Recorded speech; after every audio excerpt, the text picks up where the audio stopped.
But I have to get started with this conversation with the Boston Celtics, primarily Jason Tatum, who won Player of the Week, averaging 33 points per game, 6.6 points. I'm sorry, rebounds per game, and 6 assists per game. Boston has began the season undefeated at 4-0. Do you guys think Jason Tatum deserves more respect than what he received after winning the championship last year? Do you just think he deserves more respect right now? Mel, I'm actually start with you first on this one. So the answer is yes for me, 100%. He deserves more respect, but I don't think the disrespect started like a lot of people think the disrespect started in the Olympics with Steve Kerr and him being Mm-hmm. benched. I think the disrespect started the moment he wasn't part of the MVP discussion last year, while his team was the best in the league, led by him, and he was playing A+ on both sides of the ball, which is what I think every MVP candidate should be doing. I think you should be an A+ player on the offense, and it doesn't matter if you're doing assist and scoring for your offense, as long as you're doing the scoring. That's the guy that's the go-to guy. You don't necessarily have to be doing assist as well because it's not really that important that you do it because there's always someone else that can do the assisting as well. Your point guard can do it, right? So Jason Tatum has decided to come off the ball primarily like most players that he look up to, Kobe Bryant, Michael Jordan. He's off the ball, and that allows a real point guard to actually star in his role, whether it's Drew Holiday or Derek White. And players like Luka don't afford that same opportunity for their co-stars because they occupy both spots, the primary scorer and the point guard, and then they don't play no defense. So I think the real formula for greatness, especially for wing players, is A+ offense as a scorer and A+ defender on the other end of the floor, and then winning. And he had all three of those things, and he finished sixth in the MVP voting. That's a tragedy. Yeah, I think I'm with you, Mel. I think Jason Tatum absolutely should deserves way more respect than what he received over the course of last year. Look, I understand Jalen Brown. He was incredible last year. He's a great player. I think some of us didn't expect the the level of play that Jalen Brown has ascended to thus far. But to me, that doesn't take away from what Jason Tatum provides to this team, the star level talent that he is. And I understand for me last year, the biggest thing for me was consistency. Jason Tatum's not always the most consistent player. I understand that. But again, like Mel said, his level of talent is not a lot of players who have that much level of talent in the NBA right now. He plays well on both sides of the basketball. To me, he should never got disrespected. And if we look on how NBA plays, the defense is they basically got to pick or choose, right? You're like pick your poison, and a lot of times they're going to choose Jason Tatum. So to me, other players in the NBA they respect Jason Tatum. They understand what he can do, and I think that us as the fan base, us as the media, we have to give Jason Tatum his credit and understand what he does for this basketball team, how he opens it up for the Jalen Browns or the Petrarch. What's his name? I can't even think of his name. Pitcher, whatever his name is. Porzingis. No, not the Which other one? one. The other guy Richard, off the the bench. guard, the guard. Yeah, the guard. Oh, Yeah, the Pritchard. guard. Yeah, Pritchard. Oh, I'm Right, sorry. pitcher. Drew Holiday. How he opens it up for everybody else on the court. So yes, to me, he deserves way more respect. But K Rock, what are your thoughts on Jason Tatum getting deserving more respect than what he has received? Yeah, I'm gonna go a little different way here, guys. And I think when you look at Jason Tatum, I think we're kind of skipping over one thing. You guys mentioned the regular season last year, and you mentioned the Olympics as well. But what we didn't mention is the NBA Finals and what Jalen Brown did in that NBA Finals, and and the Eastern Conference Finals as well. And that's Mm-hmm. why he got the award that he got, the awards that he got because of his play. And I'm not gonna say it was a lack of performance from Jason Tatum. I just think it was a better performance by Brown in that situation. And then I think that's where you know I don't want to call it a lack of respect. I just don't think it should be in that conversation of being the MVP. You know, he was what six? I think he finished sixth last year. I think it was, and I think that's rightfully so. I think that's the right number to put on him based on what he did last year. I know you don't look at the postseason. It has nothing to do with the voting, but Jaylen Brown outshined him. It's just clear as day. He outshined him in the Eastern Conference Finals and in the finals as well.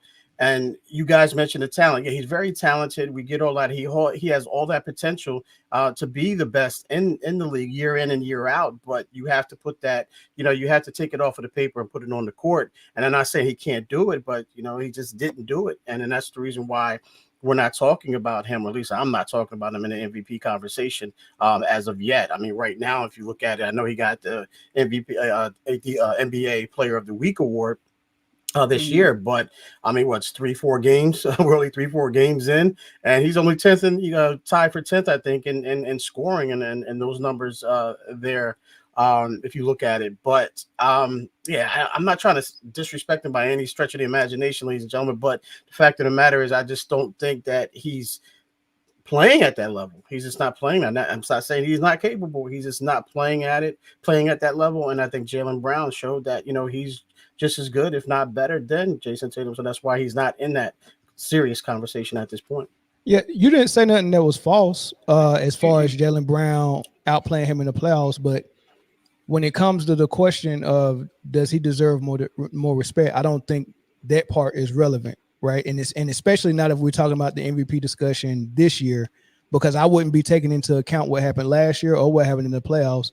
If we just taking the sample size of these first 4 games and you had to put a list together of the top 5 MVP candidates, Jason Tatum and probably Anthony Davis would be 1 and 2.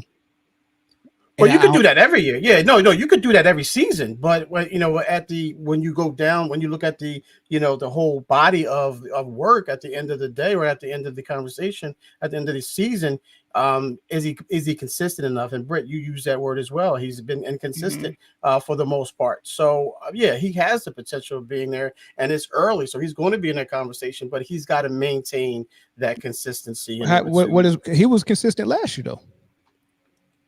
He should have been a number 1 candidate last year. Well, not number 1. Not when Embiid was playing, but after Embiid got hurt, it was a stretch where when I did my MVP list, Tatum, Anthony Edwards, SGA, Tatum, and Anthony Edwards was 1, 2, and 3, and then at some point Jokic went from number 4 probably to number 3 or number 2 or whatever. Right. But SGA was my MVP last year. But I had Tatum right behind him until they started kind of dogging it because they had such a huge lead record-wise. Right. That, that's not inconsistency. That's saying that, hey, look, we already got the playoffs locked. We're going to play less minutes now. So he didn't go out there trying to go get his numbers. They had the main thing, and it worked. They won the championship, so that's what they was doing. But for the MVP, yeah, after SGA and it was Tatum for me, for sure. So he was definitely consistent though. Yeah, but was he consistent though? But because you said there was some tapering off, there was some load management, if you will, whatever you want to call it. I mean, he just wasn't. He was putting up the numbers that that these voters look for. They don't look. He wasn't putting up those numbers. And then when Jaylen Brown was doing his thing, they're looking at him like, well, they got a guy on their team who can do just as much, if not more, than Tatum. I'm not saying he can. I'm just saying they're looking at him as, he's got a guy on his team who can arguably be an MVP race as well. Those other guys that you mentioned don't have those guys on their team. Well, that's a contradiction for the voters if they saying that they're looking at Tatum to tax him a little bit because they got another MVP candidate in Brown when they didn't even vote Brown first, second, or third team all NBA. So what is your criteria? Also, based off of your criteria, you said that SGA should have been the MVP. Why wasn't Tatum your MVP?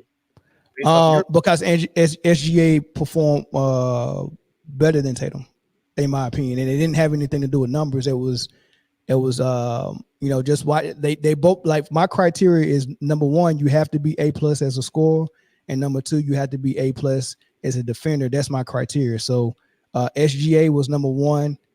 Your team also has to have success, And so whoever meets that criteria the most, meaning they score more, they defend better, and their team actually resulted in wins, then I'm going to give that person the edge. And then I might, if it's close, like Tatum and SGA, then I would look into what you were saying, like, okay, who is that number two? Who has more help to actually have that success? And yeah, you could use Brown then and say, well, maybe I would give SGA the nod over Tatum just for that reason. But everyone else didn't even meet the criteria. Those was the only two that met the criteria other than Embiid before he missed all the games. Jokic didn't meet that criteria for me at all. Edwards did, right? So Jokic was always number 4 for me because there was 3 guys who met the criteria better because they did it on both ends and had more team success. Well, let me ask you this before you get to you, Britt, is that your criteria has it's both offense and defensive side of the end of the courts, correct? Yep, and team success. Yeah, but do you think the voters are looking at it that way? No, the defensive standpoint. No, I'm about to say before you answer that, remember who the defensive player of the year was as well. So that's what I'm saying. No. So Cameron, so you pointed out a discrepancy, and I agree. I agree with you saying, but I'm looking at from their standpoint. The two discrepancies in voting for NBA, NFL, it don't even matter. The two discrepancies is there's no criteria given from a governing body of the league, right? So every voter have their own criteria. That's the first issue. The second issue is that criteria is for most people numbers based and have nothing to do with the other end of the floor, right? And and they can it's a sliding scale. They can vote for a player who team don't have great success and give a reason why. Oh man, his number 2 guy was hurt, so it's okay for him to be a 6 seed and also be the MVP. And then they can also look at a team that's number 1 and be like, but we can't give it to him because his team's number 1 and he got too much help. It's just crazy. There's no real criteria, but I have one, and I think it's better than the NBA's. But that's just my opinion. I agree. I concur with your criteria. I mean, look, I understand both you guys. I do think that Tatum last year deserved way more respect than what he received, but I also do think that he did have some inconsistencies towards the end of the year. And what I mean by that is not necessarily, I don't know if I could put numbers to it, but when you watch his play, it did seem like it tapered off towards the end, and that's when. And granted, I think him tapering off allowed Jaylen Brown to become the finals MVP. And again, it could also be how, like I said earlier, how defenses are playing Jason Tatum. I feel like he is, regardless of how we feel in the situation, Jason Tatum is Boston Celtics number 1. When teams are game planning, they're game planning for him first, and then everybody else falls in line. And I think that's how it's going to continue to be. Go ahead, Mel. It's going to continue to be this year. Go ahead. I just want to add one thing. So Sam Cassell has an interview, and Sam Cassell was on that Boston staff. I think he might still be on there. He was on that Boston Celtics staff, and they asked him about he's Baltimore, but they asked him about Jason Tatum in the same regards that we're speaking of him, right? And one of the things he said, which was repeated by Jason Tatum in the interview as well, is that what they don't understand is that Jason Tatum can go out and play for his numbers. The coaching staff asked Jason Tatum to do exactly what he was doing, right? They said, this is how we think we'll win. You have to play this way. They asked him to play power forward. He's not a power forward, right? He's in the, like I was watching the game yesterday. He's down low defending Brook Lopez and Giannis, right, in the post, right? And then when they come out of the game, he's stepping out and guarding the perimeter just as well, right? So he said that's what they asked him to do. And then on offense, they're asking him not to dominate the ball. They're asking him to play without the ball. They're asking him let these other guys get involved, and if they got it going, let them keep having it going. If you're the best player, you should be able to say you got it going. Just in case you start missing, I'm so good, I can say, all right, I got it from here, and I can start getting my shot. But they asked him to play that way. And Jason Tatum had an interview and said, I'm doing everything that they asked me to do as a coaching staff, and I'm getting punished for it. He was like, I just don't I can go out there and go try to get my numbers, but they asking me to do this to win, and it's frowned upon because the awards are based on numbers. and not realness. You know what I mean? So I just thought that was interesting. And I agree. I'm not going to sit and disagree with that. I do think the award is based off numbers. And if that's something that that's to me where I give a lot of respect to Jason Tatum because he is willing to play a certain role that's less than the level of what a superstar I guess should play for the betterment of his team. So that's where a lot of my respect for him does come into place because as you can see, it led to a championship, which is the main goal for everybody. So I don't have a problem with that. But well, I guess what I'm trying to say is I think understanding that it just felt like he was getting a little frustrated over the summer about the lack of disrespect. Understanding that if that's what your coaches are, you have to expect this. Then, and if you guys understand what I'm saying, like to me, you kind of have to expect this particular outcome or people saying certain things because of that type of role that you're okay with playing. So I still think he's the star. I still think um teams are going to look at him as number one, like I said earlier. Um, but again, that was last year. Moving forward to this year, he is playing lights out. I know the last game he had what 15 points against the Celtics. You're going to have those games. I think everybody's going to have those games.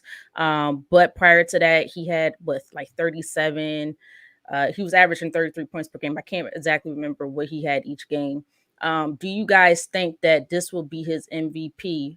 This season can be an MVP kind of season for Tatum. K Walk, I'm gonna come to you first. Yeah, absolutely. I mean, if he's willing to forget about what the coaches are asking him to do, forgetting about the deferring to what the team needs him to do, based off of the interview with Sam Cassell and himself as well. If he has come out and said that, yeah, I can get those numbers, and we're all in agreement that it takes those numbers to be in that conversation. He's come out and said he feels like he's being disrespected because he's playing within the system and not going out and getting his numbers. Now, what's more important to him? He's got to ask himself that question: Is it about the team or is it about Jason Mm-hmm. Tatum? Now he's got the NBA championship. He's got the Olympic gold, and we know what he had to sacrifice to get that, for the most part. But now, does he want to go get that MVP? Does he want to go out there and prove what he's about?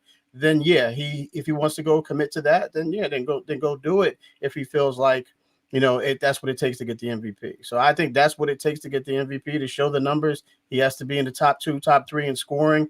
Up there in top 10 in assists, rebounds, and to Mel's point, on defensive side of the ball as well, he's got to be first team all defense as well. So I think it's going to take all of that for him to be an MVP, but he's got to be willing. Am I willing to do that and sacrifice the betterment of the team? So that's the question that Jason Tatum, or the decision Jason Tatum has to make. Yeah. Yeah, I mean I agree with that. It is a decision that he has to make. I think he has the right to make that decision. Hopefully the organization gives him allow him the right to make that decision. Um but Mel, what are your thoughts? Do you think that this can be an MVP kind of season for Jason Tatum? Yeah, because remember, like we established 5 minutes ago, that there's no criteria. So the Right. voters can decide that, hey, we go consider defense this year. You know what I mean? Right. And the way Denver looking after they done lost Caldwell Pope, they lost Bruce Brown 2 years ago. They Mm-hmm. lost Jeff Green 3 years ago. I mean, they just all over the place. They just don't have the bench no more. They probably won't have no success. So the excuse to give it to Jokic again is not going to be there. And B says he's not going to be playing no back to backs, right? So Embiid's probably going to be out of it. So only thing you're really going to have left is Luka, SGA, and Tatum, right? Mm-hmm. So it is very possible that Jason Tatum can get MVP. Yeah, my question regarding the MVP guys, because I think talent wise, we all understand that he could get the MVP. He has the ability to obtain the MVP. Unfortunately, it is a numbers based thing, and it's been a numbers based thing for a very long time, which a lot of us doesn't like. I prefer for us to really watch a game to see who's dominating on the floor, and then determine from there but let's be real, the MVP doesn't always get selected based off of that. It feels like sometimes the MVP is based off of personality as well. Do I like this player? Does Jason Tatum have the type of personality that these voters will want to vote for, will appreciate? Because it feels like, and I always throw this out there, although a lot of people, they come at me a lot. They say, no, Jokic deserved it such and such years, not Embiid, da da da da. But it felt like during the early part of the Embiid Jokic, I guess, MVP talk back and forth. Not saying that neither one didn't deserve it. It just felt like they gravitated towards Jokic more because he wasn't a troll, because they liked his personality more versus just watching the game and see who's clearly dominating in the games. Does Tatum have the personality to be selected as MVP? Mel, I'm gonna come to you first. Hmm. I'm sorry. I'll be It coming depends. off the top of the head with It some of my depends. questions. It depends on what the personality is. Like, I mean, like, no, he definitely don't have a open, bubbly, you know, you know. Now he don't have that. He don't have like that. That that I don't know. He not that charismatic, and he don't have that. But do you need that to win MVP? I mean, now Jokic don't have it for sure, right?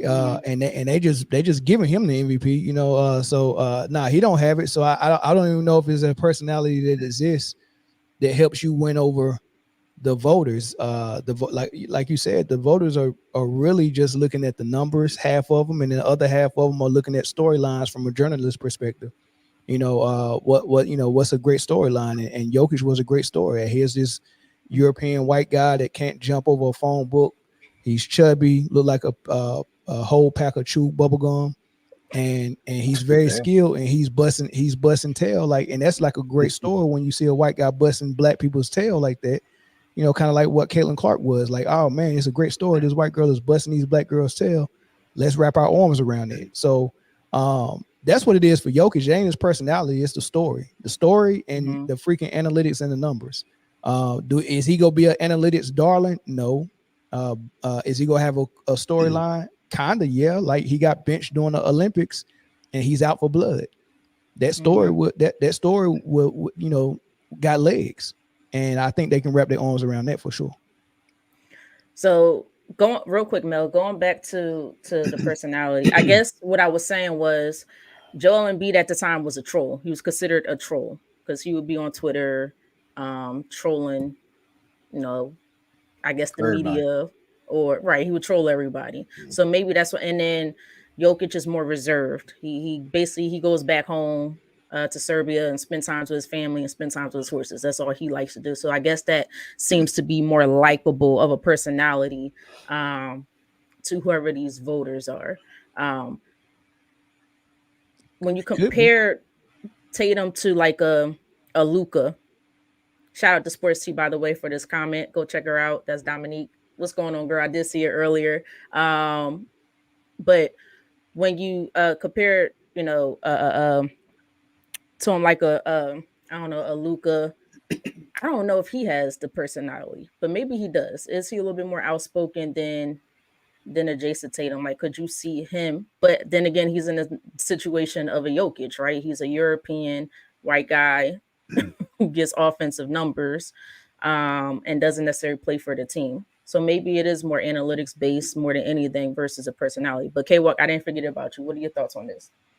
No, I agree. I mean, he definitely doesn't have the personality. He's definitely not an outgoing guy or anything like that. But I think what hurts him a lot too is that I think Kevin, it was a guy, Kevin Dorsey, said, he kind of alluded to what I wanted to say. Like, he doesn't finish when he finishes under the basket. If he doesn't get the basket, he's immediately looking for the referees to bail him out. So I think he does that night in and night out, and I think that kind of wears on, not just the league, but when you're looking at the guys that we talked about, the voters, they take that into consideration as well. They're always looking at that aspect, because I'm one to call him a crybaby, myself. I'm not even going to lie.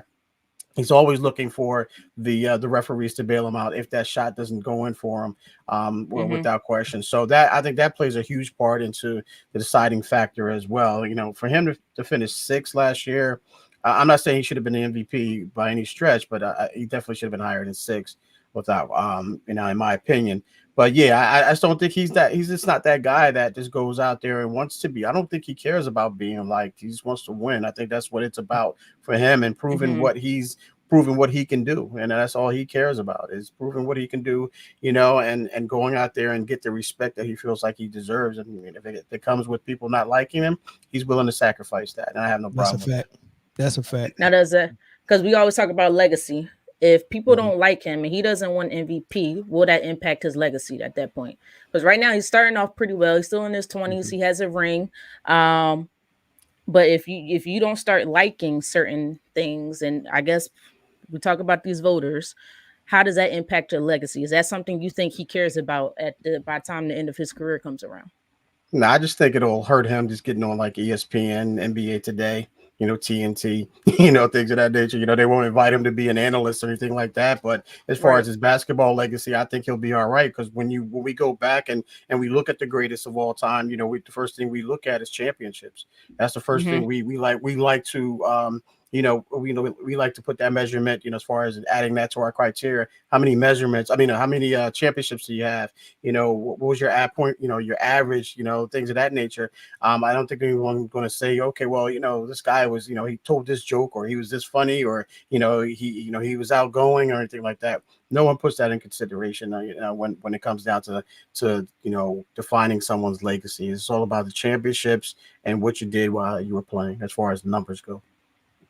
Now, real quick, we got Motown Chris, Motor City Roar. I apologize if I messed that Okay. up. Please check that out. It's a great Lions channel. Please subscribe, like, and share. He said Tatum Disney as hell unintentionally. He would be a great league face. He's on the same trajectory as LeBron, personality wise. Y'all agree with this? Anybody can say Mm, that. Personality not wise, not I mean well, not the LeBron part. And I don't even know if yeah, Tatum is Disney, man. He not Disney. He yeah, just light definitely not skinned, Disney. man. That's just how light skinned Yeah. people. I mean, he just chill, man. He got baby hair. I mean, like I don't know what else. I mean, if Prince played basketball, or if Rico Suave, Ghost, or Chico DeBarge, or Ghost from Power. yeah, El DeBarge. If El DeBarge played basketball, this is probably how he would act. Yeah, he have all the ladies. I know that for sure. In the rhythm of the Um, night. He'll be in the rhythm of the night every night. All right, guys, let's move on. Let's continue with the basketball talk because I got to get into it before we get into this NFL talk. Because he got a lot of criticism prior to the beginning of the actually when he got hired. He got a lot of criticism when he got hired. I know I was the first to criticize him because I just wasn't sure. And that's JJ Redick as the Lakers head coach. I'll be the first to say I wasn't a believer. I still think he was hired because he was LeBron's friend. That's just my opinion. But what are your thoughts on the first few games? And granted, guys, we are at the beginning of the NBA season, so we still got a long NBA season to go. But what are your thoughts from what you could see at the beginning of the season? How JJ has done in his first few games as a head coach, outside of the whole Bronny and LeBron entering into the game, because we know that was more of a LeBron thing than anything. How do you think he has done as a head coach thus far? Mel, I'm gonna come to you. Um, well, his first 4 games, he's 3-1. And just looking at the product on the floor, seeing that JJ Redick was able to get the ball out of LeBron's hand and run the offense through AD was something I did not expect. And Mm-hmm. just the fact that he was able to do that, uh, that impressed me, because I mean, I don't know if the other coaches were trying or not, but it don't seem like Darvin Ham could get away from Bron ball ever. And he had AD sitting right there that played 70 games last year. They should have been running the offense through him all season. I remember against Denver, Anthony Davis had a monster game in the playoffs. And in the Mm-hmm. fourth quarter, I don't even think he took a shot. It was that bad. Like, I mean, this dude had like 30 in 3 quarters. In the fourth quarter, couldn't get a shot off. It was all Brown ball. So Ham couldn't do what JJ Redick just did in these first 4 games by getting the ball out of LeBron's hand. But as far as if I'm impressed by him or not, I think Frank Vogel won in the bubble his first year with the Lakers. Darvin Ham went to the Western Conference Finals his first year with the Lakers. So my grade for JJ Redick is going to be based on if he can at least make the Western Conference Finals. If he don't, then he's going to get a grade lower than Darvin Ham's. I don't care what happens. That is a tough. that's a tough grade. Ham The did it. West is, the West is not easy. They still got some. There's a lot of talent in the West. A lot of tough teams in the West. And I know the Lakers. I guess you know what, Mel. I'm sitting here thinking about it. I guess you're right. If you think about it, if LeBron is supposed to be who he says, who all the LeBron fans and whoever out there says that he is, if Anthony Davis is supposed to be one of the top talents in the league, that's two superstars right there, and you just need quality role players. Mhm. But so I guess I'm gonna have to agree with you on that one. It's gonna be tough. I don't know if they're gonna be able to meet it this year, but it's definitely gonna be tough. But I'm gonna give JJ some credit. I'll give him some credit from what I see thus far. I like the fact that what I seen, especially in that last game, is that he's willing to. It seems like tell LeBron off, and I'm not. I don't know if he's going to do it in a way that's going to create controversy. But there was one play where he basically said, "Shoot the freaking ball to LeBron," because they got a shot clock violation. That's an act. Hmm? That's an act. It could be an It's an act. act Maybe to it is an act. I'm not sure. But the fact that he's willing to do it, I'm like, okay, so maybe they will take into their coaching. I don't know. I'm not sure. Again, it's only 4 games. I haven't seen enough. Tell me if you agree with this, K-Walk. And I agree with what you just said is an act, right? That's not even that's just like me telling my old lady, go freaking shopping right now. Like, it looked like I put my foot down, but I'm telling her to go do something she would love to do. She was already going to do. Yeah, that she was already going to do. Shoot it was the on her ball. list. What superstar don't want to shoot the ball? Right. Thank you. Aye, Captain. Right. He didn't say don't shoot the ball or freaking pass the ball. He told him to do something that he loves to do anyway. I agree. Don't threaten me with a good time. Well, no, I'm not saying. Wait a minute. I'm not saying I don't disagree. What I'm saying is any coach that we have seen prior was scared to even tell the man to shoot the ball. Is what I'm saying. So to me, it's one step. It could be an act or not, but the fact that I'm even seeing it, I'm like, okay, this is different. It's already different for me. I'm not a Lakers fan. I'm not a LeBron fan. But just the fact that I'm seeing that, I'm like, all right, whether it's an act, it's something different, right? This is what we need with this team. I respect him when he tells him to do something that he don't want to do. Yeah, exactly. When he yell on him and tell him to do something he don't want to do, then I respect it. Like when Steve Kerr benched Draymond Green in the finals against Boston. You're not playing right. You're not playing well enough. Sit down. Here comes not Kuminga, but here comes Wiggins and Otto Porter Jr. taking your minutes because you're looking like trash out there. Sit down. Draymond Green didn't want to do that. So until JJ Redick sits LeBron down for stinking the court up. That's not. But we also know that's not going to happen. JJ wants to keep his job for right now. Right. Yeah. And I never said that point was wrong, though. No. I know the situation with how LeBron is with this organization. I'm very aware of the situation. That's not what I'm saying. But I'm saying is it's different. That's all I'm saying. So any other head coach that came with the organization was even scared to even say something. He got a shot clock violation or he made a wrong shot. They wouldn't dare even look his way. And we've seen that. So it could be an act. It could not be an act. But I'm pretty sure, look, it's different is what I'm saying. I think that's all I'm saying here. So, but we know JJ wants to keep his daggone job. So he's not going to tell LeBron to sit down.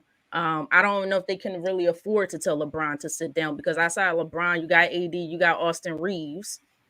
Is there really any other consistent player on the team? Don't connect. Is it going to be a good Dalton Connect? I do like Dalton Connect. He's a rookie, but is that enough? Rory is playing lights out. You know, Rory almost averaging. What is he averaging? About 17 right now, and shooting like over 40% from the three. Rory is playing dang on good ball, which is possible because LeBron don't have the ball all the time and turning everybody into a catch and shoot player. Right. So does JJ get credit for that then? That's a coaching thing, right? We know that's not a LeBron thing. If it's up to LeBron, the ball is in his hand 24/7. Yeah, but he gets credit for it. But at the same time, it goes to show you that, I mean, because he's not the only coach that knows that the ball need to come out of LeBron's hand for the offense to open up. But the thing is, LeBron wasn't willing to let them pry the ball out of his old 55-year-old hands. And with JJ Redick, he's trying to prove a point, right? He's trying to prove a point. So he's willing to do it for JJ, but he wasn't willing to do it for Frank Vogel and Darvin Ham. All right, you might Yeah, got me on that one. I He think might it's be one of trying to those change the things. story. No, I think it's one of those things where LeBron is. Everyone was telling him the same thing. JJ's telling him the same thing that previous coaches have told him.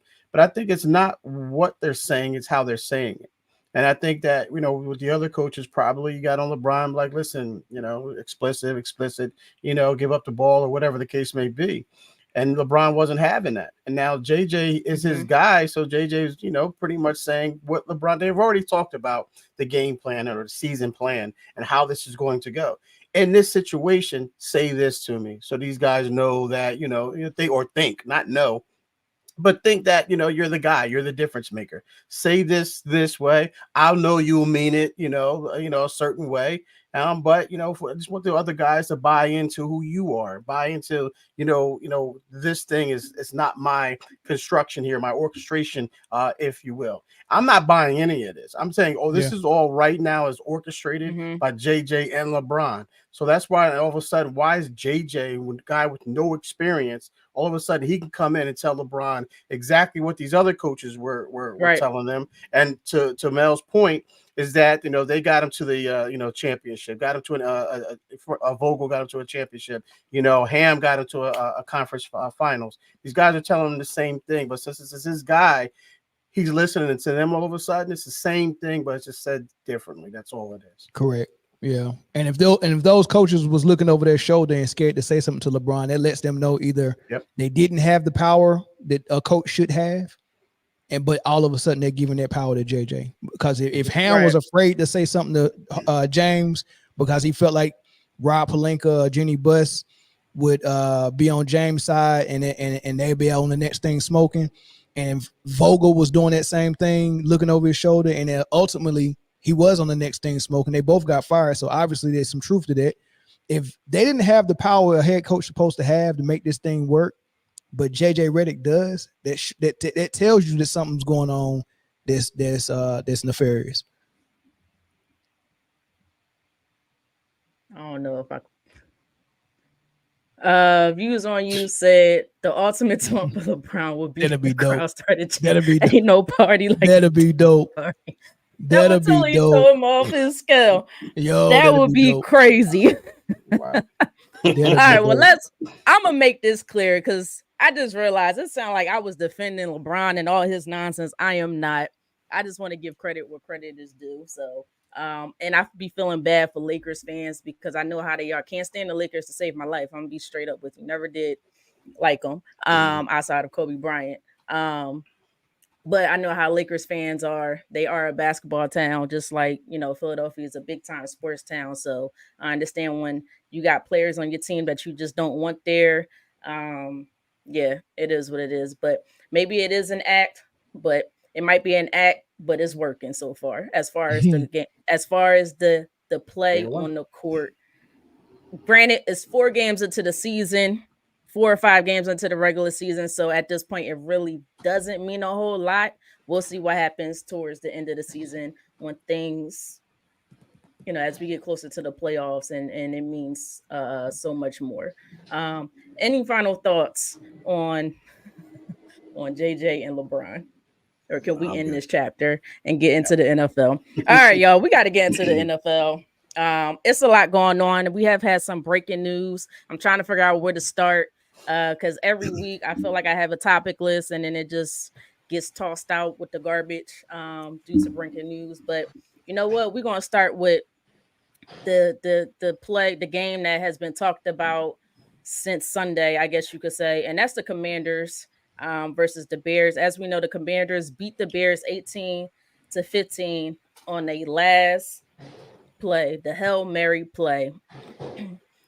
If you don't know, if you haven't seen the video, the Bears cornerback, I think it's Tariq Stevenson, was seen mocking fans, uh, talking crap to fans. While the Hail Mary's play has already started, and then he had to run over and be a part of the play at the last second, but it might have been a little too late because the Hail Mary was then caught by a wide receiver. I believe it was Noah Brown. I forgot he was even on the Commanders. Stevenson did apologize. Do you guys blame Stevenson, cornerback Stevenson, for this loss? Okay, Walk, I'm gonna come to you first on this. Absolutely not. I don't blame him at all. I mean, that's just the way. That's just the way. It's a Hail Mary that can go either way at any time. I know it's going to be blown up because of the fact of the matter is, he was taunting the fans beforehand, and but he got back in position and still got his hand on the ball to knock it away. Unfortunately for the Bears, it went into the Commander's hands. So I don't think you can put that on him. Any situation like that, we're talking about a Hail Mary, ladies and gentlemen. There's nothing that you can you could practice it all you want to, you can walk through it as many times as you want to, but nothing's going to actually simulate to what it actually happens in that game. Because if you looked at it, so many different things happen. A lot of people saying, "Oh, he was taunting it while the play was going on." The play didn't happen until he got back into for the most part in position, because Jaden Daniels was scrambling long enough to allow him Right. to get back into position, and that's why he was able to get his hand on the ball. And but if you've seen Hail Mary so many times throughout the history of the game, you see it can go one way or it can go the other. And even if you're playing a guy one-on-one, you could play the best defense and knock that ball down, and it'll still pop into the receiver's hands for a touchdown. That's just in my Flavor Flav voice. That's just the way the ball bounces. G, you can't control that. Boy. Right? You can't control that. Right. But it's blown up. I get it. It's blown Mhm. up. It's magnified because of the fact of what took place beforehand. A lot of people were saying he should be benched. He should be released. He should be fined. Um, I don't agree with all that. Yeah, he does need a talking to. Like you mentioned, Brady's come out and said that he apologized for that. I still don't believe that had anything and the bearing of the outcome of the game by any stretch of the imagination. K Walk, you hit it right on the nose. I don't think it had anything to do with the outcome of the game. I don't think that's where the Bears lost the game. I thought they lost the game earlier, a little bit earlier in that corner in the quarter. Um, prime with that one play where they had Caleb Williams trying to run a handoff pass to the offensive lineman. I think his name is Doug Kramer. I don't know what the Yeah, that heck was weird. happens. I That was weird. wouldn't do that. Was weird. I would never And do he anything fumbled. like that.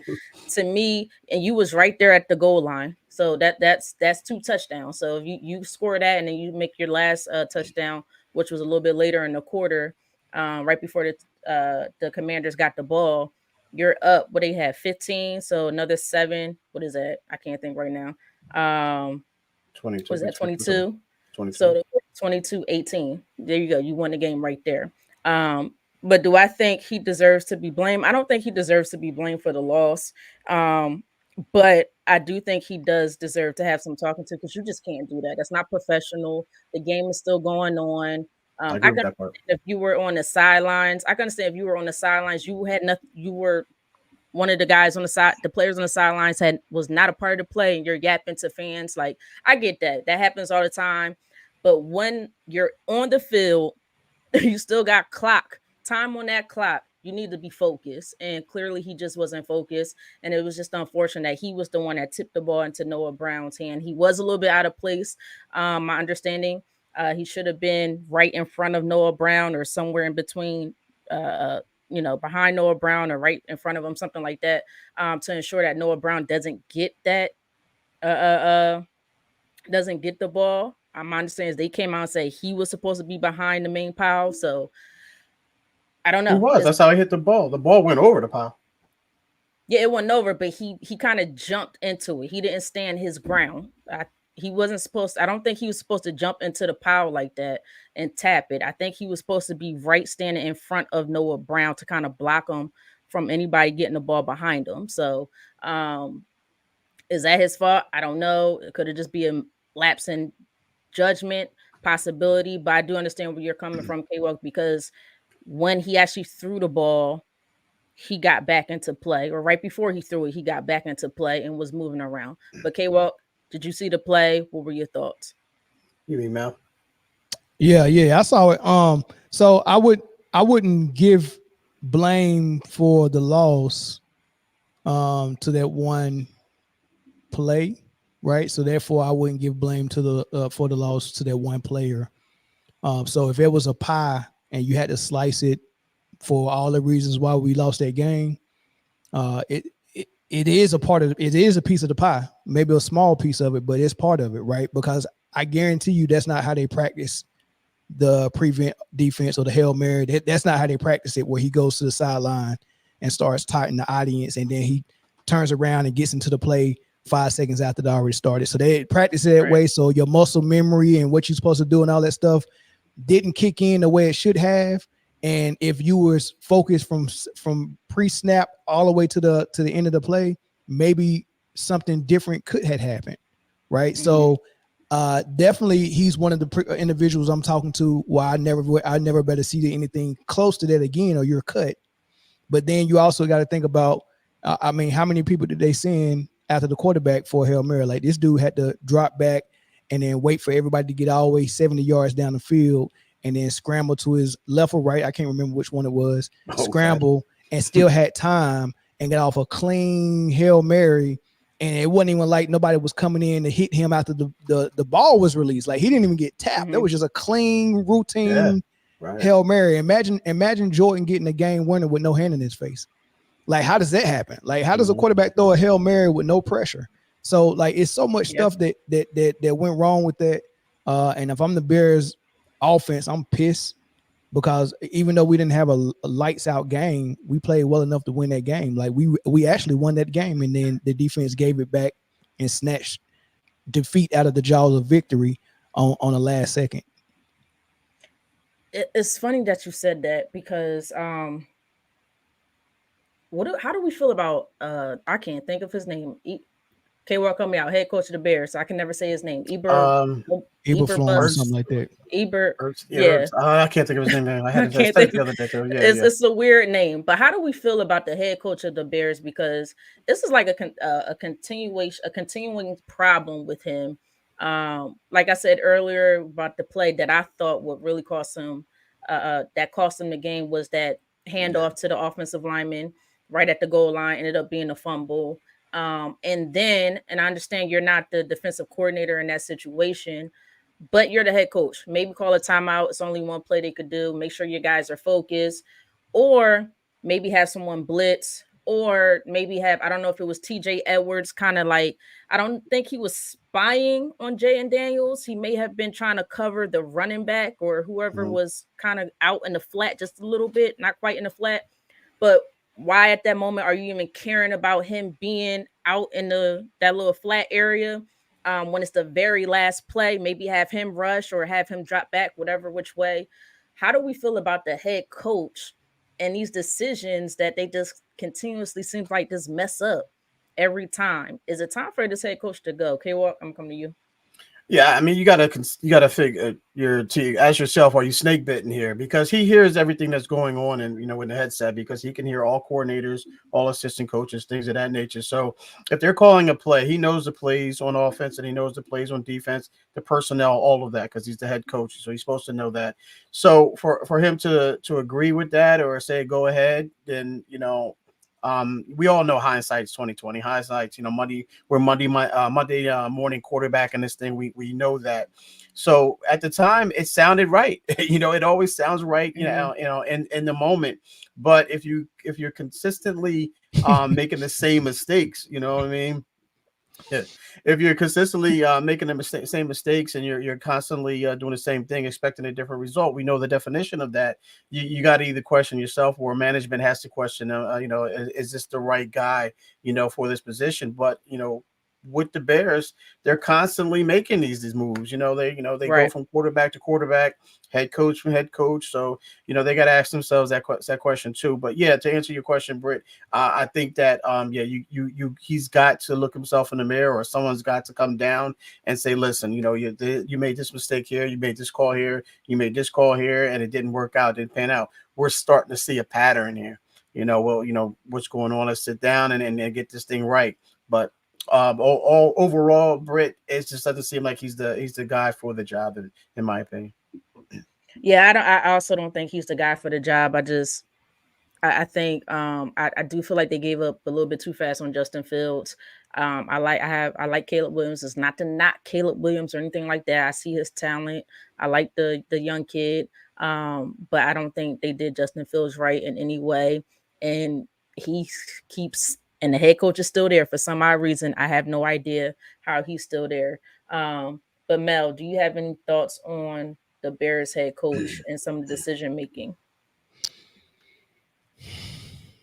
Nah, I mean, but no, I don't have any thoughts on it.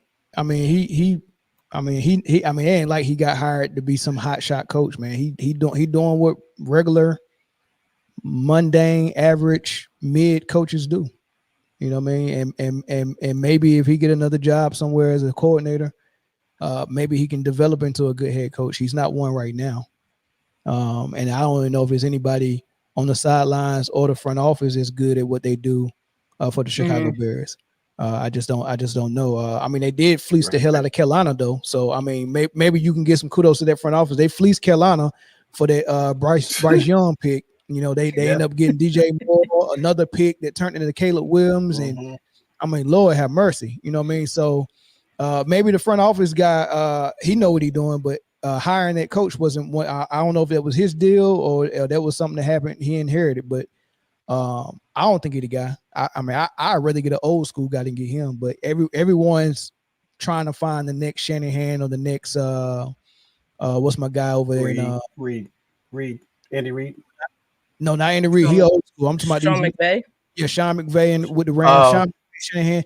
Everybody's looking for that next hot shot guy that can put the moose in his hair like JJ Redick and come out there and be Pat Riley with it. Like, you know what I'm saying? No, like great coaches seriously, great coaches and great quarterbacks have a look that these guys are looking for. They got a certain talk about them, a certain walk about them, a certain look, and you can tell when they're looking for the next one. Yeah. Sean McVay, Shanahan is getting jobs for so many people. Facts. If you could just look like Shanahan and be like, hey, look, I was on his coaching staff. Oh, I was with his dad. I got a little bit of that gold dust sprinkled on me, and I still got the same part in my hair, just like, all these guys are getting jobs, man. And man, I don't know if that's what Chicago was thinking. They think they was getting a Shanahan type dude, but I don't even know what he's supposed to be a specialty at. Defense or offense? What is he? Yeah, we don't know. I don't know anyway. I have no idea. Before we get to the next question, because I got one question. Bishop Mel, this is you. So you read it for me. Hit the like button, you squares. On both channels. Oh, yes. Appreciate you. Thank man. you, Bishop J. Appreciate Jermaine. You. But real quick, pertaining this before we go to the next game, we seen Caleb Williams versus Jaden Daniels, not directly but indirectly. They're both quarterbacks, so they're going to face each other, but not, offense, defense, of course. From the very beginning, I said I got Jaden Daniels being my rookie of the year. How do you feel about both quarterbacks right now? K-Walk, I'm gonna come to you. Yeah, I like Jaden Daniels. I'll start with Caleb Williams. I mean, Caleb Williams is actually playing a lot better than I thought he would. Like, during the during the preseason and doing after the draft, we're on the show and I'm on record saying that I don't think he's going to be a good NFL. I just don't think that his running around and his now I want to call it antics, but his ability to scramble around, when he was in college, when he was with USC, I don't think it was going to translate over to the NFL, and I still see some of those, those characteristics. He's getting away with it because he has a good defense. Yeah, he has some good running. I mean, he has some good players around him in the DJ Moores and in the Swifts and the guys of that nature. I don't know. I still don't think he's going to be that guy. I just think he's still going to be a guy that's going to be running around for his life, like kind of like a Kyler Murray, in my opinion. He's going to be a guy that's just kind of constantly running back and forth. And the toddler, yeah, that's what I call him, the toddler. Yeah, I don't see him being a drop back quarterback, under center quarterback, getting into a rhythm and getting the ball out of timing guy. He's going to be a guy who's going to be scrambling around looking for someone to get open. That's how I see Caleb Williams. With Jaden Daniels, total opposite. I think he goes through his progressions. I think he can play. He can play under the center. I think he can play, in the gun.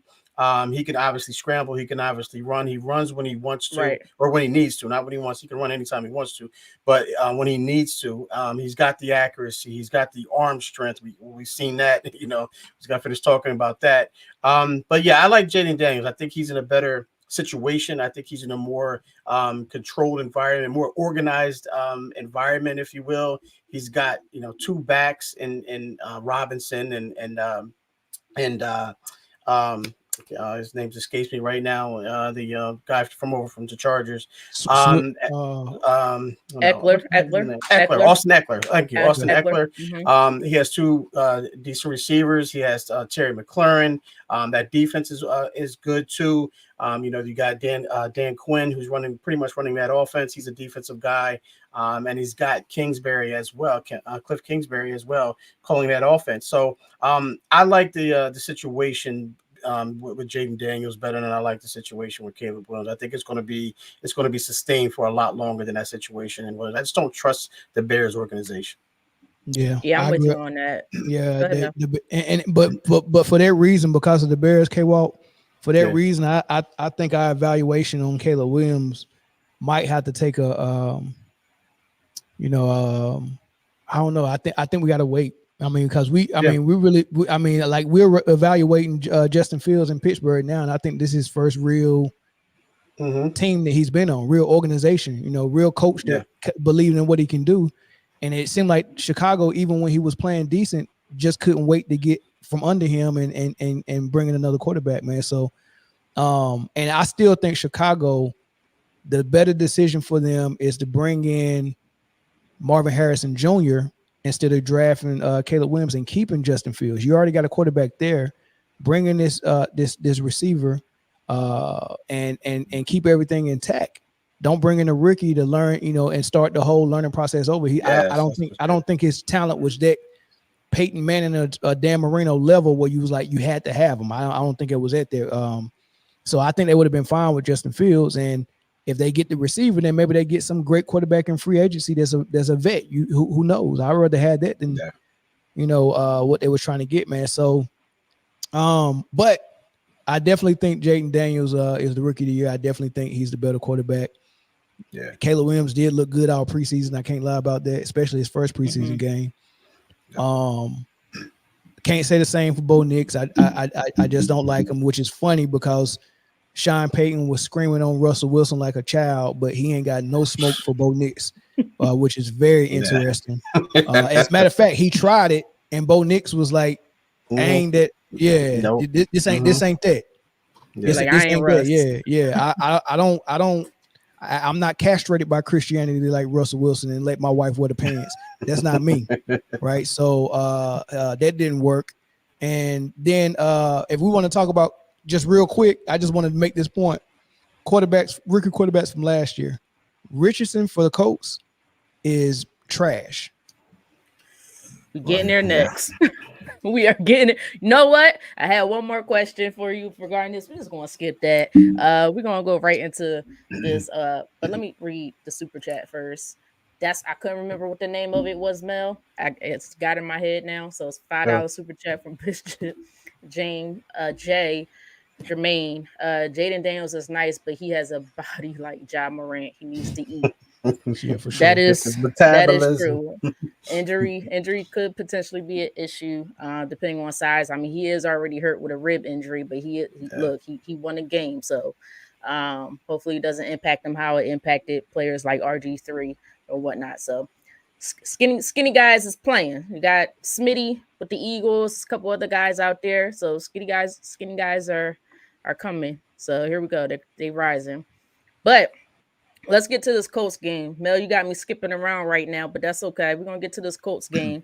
As we know, the Colts lost to the Texans 20-23, and I think it has been announced that Anthony Richardson has been benched. I don't Mm-hmm. know if it's due to the situation that transpired during the It game, was. but he has been benched, and Joe Flacco will be the starter. But let me hear. I don't know if you guys heard what Anthony Richardson said after the game. So this is what happened. If you guys don't know what happened, I have a little quick video for you. It's going to come up now of what happened during the game. To the sideline at the end of that last drive, I asked their staff what was going on with him. They said officially there is no injury with Richardson. He was a little shaken up. He was a little out of breath. But as far as an official injury, there is none with Richardson, guys. Can you explain just you subbing out when you hurt, when you injured, when tired? Man, tired. I ain't gonna lie. That was a lot of running right there, what I did, and I don't think I was gonna be able to go that next play. So I just, just told saying I just needed a break right there. The play at the end, I mean. He said he was tired. He took himself out the game because he was tired. Have you guys ever heard of a starting quarterback taking themselves out of the game for a play because they were tired? Is this as big of a deal as everybody is making it to be? I understand he got benched, but do you think that's more because of he got tired and took himself out, or because his play just hasn't been up to par? Mel, I'm gonna come to you first on this. Yeah, I think his play hasn't been up to par. I don't know if I think even without that play, he was probably gonna get benched. But I mean, I think the last time we heard something similar to this was a certain quarterback throwing up in a huddle in the Super Bowl and getting called out by T.O., his teammate. So was that Philly? Was that Donovan McNabb? I don't know. But Mel, come on this show starting yeah. crap. You keep your Philly comments, but you asked to the question though. yourself. K-Walk, was that not the question? She asked if we heard anything like that before. Yeah, but to his credit, he stayed on the field, threw up, so he didn't take a break. Yeah, game. So, I'd rather him do that. I'd rather him do that. We not bringing up old stuff, Mel. Don't come up here. You know what, Mel? You know I can. Hey, Mel, go there trying to break up a happy home, man. You trying to break up a happy home, bro. I can box a little bit. Come on now, don't you trying to start something up in here? Let's keep it to modern times, to today, present time. We ain't going back. So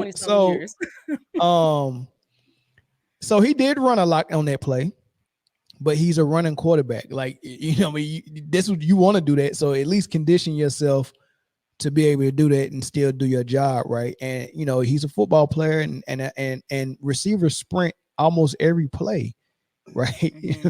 And then they sprint back. They get back on the sideline or in the huddle, not the sideline, but on the line of scrimmage or in the huddle. So they're doing it. So, I mean, one sprint that you broke a couple of tackles for shouldn't have you subbing out, like, especially not at that time of the game. So he definitely got to do better with that. And then the second part of it is admitting that to the media. They go have a field day with that, right? You might have gotten that off if you came back in and threw like a game-winning touchdown after that. You could be honest then, but you can't come on the podium with a loss knowing the media is looking for some story to spin. They ask you, why did you come out? You could have said, look, I was shaking up a little bit on the tackle. I needed my trainers to look at me, and then I came back out there when I felt ready. You can't come out there and say I was tired. Nah, even if it was honest. You can't come out there and say that. But here's my last part of this. I heard Michael Parsons on his podcast saying the same thing. At least lie. Don't tell him you tired. And he went on a whole rant about it. And that's one thing I hate about players that are currently playing having podcasts. You ain't supposed to be commenting on stuff like this in the public and giving people bulletin board material for when they play you. Like, you're just not supposed to be doing it, man. So I hate that. But those are my thoughts. Yeah, no. You just can't do it. I don't know if you got to do something better in the off season in practice. I don't know if you need to work on your cardio, but as a quarterback, regardless of how young you are or how long you've been in the league, you're the leader of this team. Like, quarterback, you're automatically dubbed as the leader of this team. You cannot walk out for any reason, basically on your team just because you're tired. I don't care if you're tired. Mel, since you wanted to bring it up, fine. Donovan McNabb got sick in the huddle, but he did not leave. Yeah, they lost in the Super Bowl. I'm trying to bring that up, trying to hurt my feelings. It is what it is. But the point is, he did not walk out for one play or on his team because he was tired, because he got sick. Like that's you just cannot do it. I understand he's young.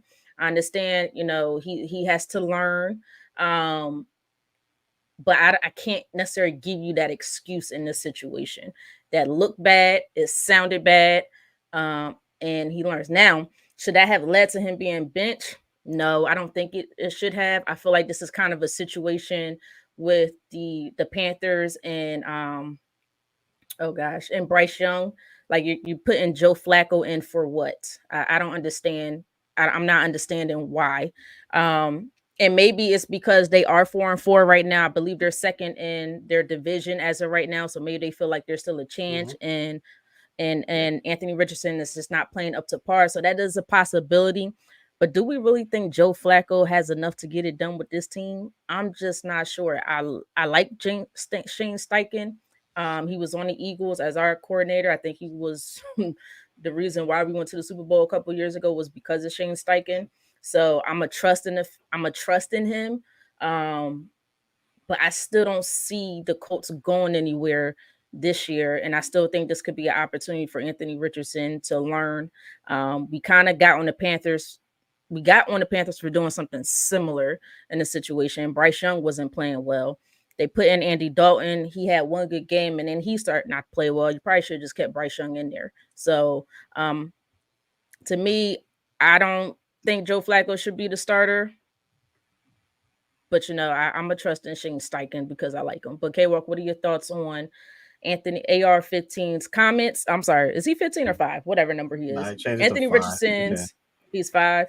Yeah. Wait, Anthony I think no, he's Richardson's 15. Is he comments. 15 still? Is he still 15? I don't know what number. I think he's I 15. thought I he think was he changed his. 15. I think he changed his. I think he changed his name because they're all to shooting and everything. But nonetheless, Oh, yeah, I think with Anthony Richardson was my guy. He's a Florida Gator fan, man, and him being coming from coming from Florida. I root for this guy, African American quarterback, of course. So I'm going to root for this guy.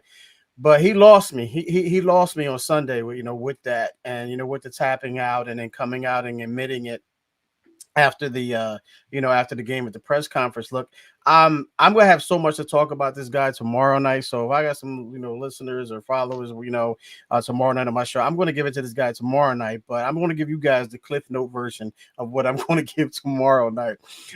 So just with him, everything that we mentioned, we brought up Donovan McNabb. I'd rather see him throw up in the huddle or throw up on the field, and that way he's giving his all. He's not giving up. He's giving it up, right. but he's not giving up. If you will. But nonetheless, he's you can't do that. I mean, if you were so tired and you don't even know what the next play was going to be, you could have just simply said, Coach, give him his hand signal. Let's run a draw play or let's run a pitch play or something that that's going to buy him some time to catch his breath, to for him, to catch himself, not be tired, throw a quick route, throw a quick pass if it was a pass going during a passing situation. You reach out to your coach like, look, I'm a little windy, no, don't make put me in a situation where I have to run. I need some time or do something on that. You don't even have to say that. Just say, let's call this play. I think I like this play. I like this play. Let's go here off tackle with the running back. Don't admit that you quit on your team, man. I mean, like Mel alluded to earlier, I mean, he was playing bad. I think he's 27th right now in the league and QBR, so that says a lot. I know he missed some time with that injury, but still, nonetheless, he wasn't getting the job done. But to your point, Britt, I think they respond to Flacco a little bit better. They do perform a lot better with Flacco. I mean, they're in a position right now where they can win the AFC South. Look at the Texans. The Texans haven't really been playing consistent ball, and they just lost Stephon Diggs on top of that. So with that ACL injury, so you go with the guys. You know who the locker room likes as far as Right. as far as the quarterback. We've seen that in Cleveland. We've seen that in Cleveland. You didn't see it in Cleveland watching this past weekend's game. But going back to Anthony Richardson, yeah, you can't. It's not something you can do. You're going to lose a lot of respect. You're going to lose the locker room. And then to put that on top of your play or lack thereof is totally inexcusable, man. So you can't do that. You can't quit, and you can't admit you could quit, but don't admit. I just made that up. Man. I just made that up. That's some fake. I would That's have some fake Johnny lied my Cochran. butt off. Right? Yeah. I would have lied. I wouldn't like even have Ben lied. Simmons. I would have just simply said, "Listen, give me this play." I would have given him a signal for a running play, and I would have caught my No, I'm breath at that saying point. with him coming out, you gotta lie now. At that point, you can't, like you guys said, you can't say I was tired. No, my back was hurting, like Ben Simmons would have said, or I got Lay COVID, down, yeah. whatever, Lay or down. whatever. You got to come up with something. But saying I'm tired, that first of all, you're a whole athlete. You're an athlete, and I understand you get tired, you get winded. I understand that, but that to me that doesn't look right as far as you being a quarterback who, to me, you throw the ball. Granted, I don't know. I just feel like whatever I'm going to say is going to be harsh Well, as hell to Anthony Richardson. So, and I'm trying to be mindful that he is young. He's yeah. naive as heck. So, and he still has a lot of growing to do at the same time. So, but that's just something he just can't do. Somebody in the Go ahead, comment Mel. section, Unspoken Voices, said later in that interview that he pretty much kind of alluded to the fact that they're using him like a running back, and him saying that he was tired was just a way to get it out to the media that, hey, they running me like a running back out here. That's why I'm Well, that freaking didn't tired. work. Yeah, I mean, it backfired. That's probably, but hey, Backfired in the mug. yeah, but back to K Watt dropping that bar like Johnny Cochran. If you quit, you must not admit. Right. There you go. Yeah, there you go. The Johnny Cochran line. You can have that, man. Super chat from Motown. What's going on, Chris? Organization is handling that team piss poorly. How poor is piss poor? Is that what? I don't know. Is Chris, anything answer lower that than that? question. It smells bad. It's yellow and it smells bad. Sheesh.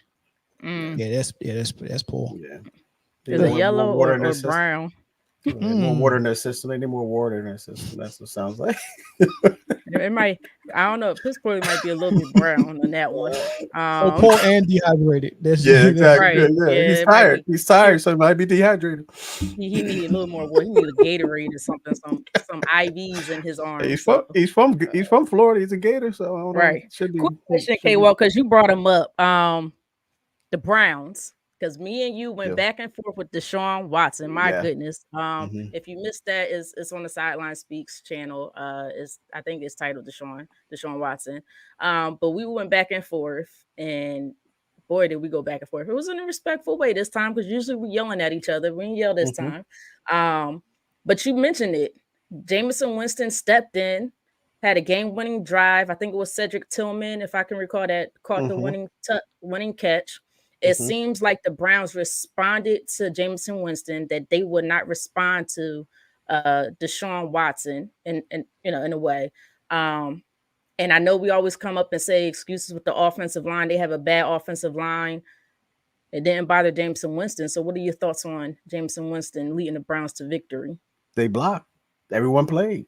Everyone did what they were supposed to do because Deshaun Watson wasn't there. I told you that before, Brett. The reason why they're looking bad and Deshaun Watson was looking bad is because no one was blocking for him. If anyone had a right to quit, and I'm not saying, and I'm not advocating for anyone to quit on anything at any given time, it's that man, because that was all about self-preservation for that man. No one was blocking for him.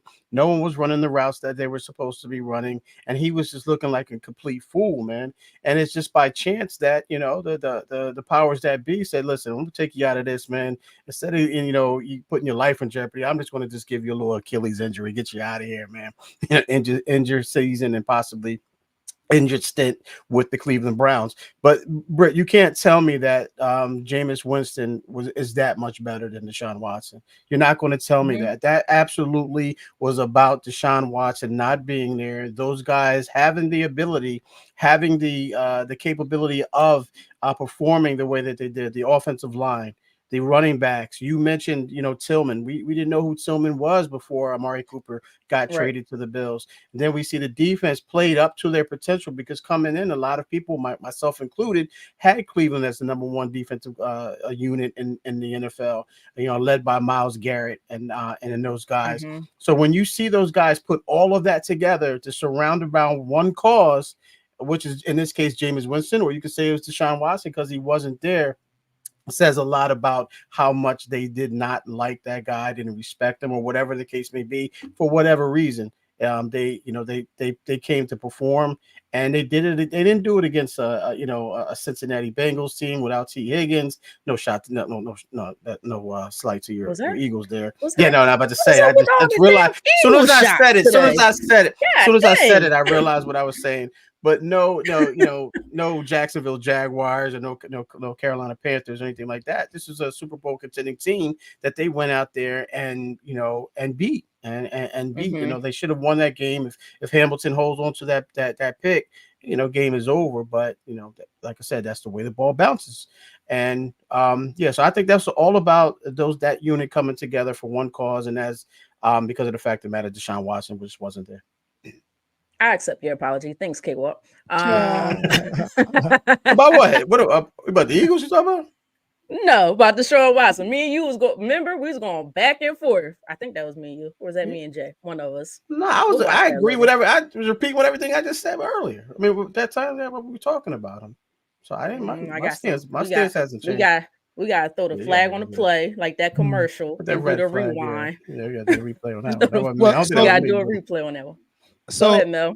I agree with everything K-Walk said.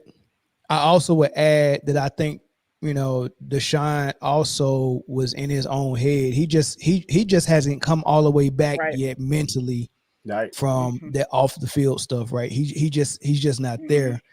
So it was so many things that was going wrong. Some of it was environment around him and his teammates and the coaching staff, and the other of it was his own head. Yep. But then also, when quarterbacks come in, they always give the team energy when they've been struggling. They always give them a little energy. So it's best to grade them the second game, right? We seen it when Cam Newton came back to Carolina when they were struggling. That first game looked phenomenal, right? And then it fell apart. We seen Andy Dalton come back for Carolina. Everybody, Bryce going to the bench. Andy Dalton came out, got a win against, I don't know who they won. Was it the Falcons? I don't know who they beat. They beat somebody. The Raiders. They beat the Raiders. Oh, man, Andy Dalton is, I told you. And the bottom fell out of that, right? Russell Wilson came in. His second game, he actually was able to play well, just like his first game. So you can kind of say, all right, that first game is a good indication that Russell Wilson can do this, right? Are we going to see that for Jameis Winston? I don't think so, because Jameis Winston is notorious for not being able to hold or withstand greatness or good to greatness. Like, he can show you a flash of good, maybe even a flash of greatness, but when you're really great, you can sustain greatness and you can stack good games, great games, and wins. Jameis Winston can't stack wins or good games. 30-30. Right? So we'll see next game. The next game is against the Chargers. I think they could go either way, but I do think they can win that one too. It might be primarily defense on that one, because you may have to outscore the Chargers. I don't know. I don't really trust the Chargers that much. But we'll see what happens. I think that's a game they could potentially win as well. So, but we're gonna move on now and go to Mel. You always seem like you got my list. You got my list next to you. It's in my head. Because you aren't sure just going right from one team to the next, and that's the Steelers versus the Giants, because you just mentioned Russ. As we know, the Steelers beat the Giants 26-18. I'm not even going to really, I guess Russ is going to bring in, but it's not necessarily a Russ-focused question. I just want to know, based off how it was when Russ came back, I guess they were a quarterback away, potentially. Are the Steelers a threat in the AFC to go to the AFC Championship and Super Bowl? Mel, I'm gonna come to you. No, but I expect them to play really good football and be coached well and have a veteran quarterback that's probably not going to make the mistakes a younger quarterback would in the playoffs, and a quarterback that's been there. And if you got a defense in the playoffs when it's cold, and you can sack the quarterback, you can win some games in there, but getting to the Super Bowl, no. They'll play good though. I don't know. I might be different. I think they do need another receiver. I do believe they need another receiver. So we'll see what happens on the trade deadline, which is, I believe, next Tuesday. Just so happens to be election day at the same time. Make sure you go vote. Please. But uh, that defense to me is special when they're. I don't think they played their greatest last game, but when they're really playing like they're supposed to, that defense is special. I just feel like Russ makes this offense look different. I understand Justin Fields, he's more mobile. He could run himself out of trouble a lot of times, but his throws just weren't accurate, or he wouldn't get enough air under the ball. If you look at that Russ throw yesterday to George Pickens, he threw it dead smack in his hands. Whew. Dropped it Hit him. right on the ball. That was a Yeah. dime right in his hands. I feel like that's what they were missing.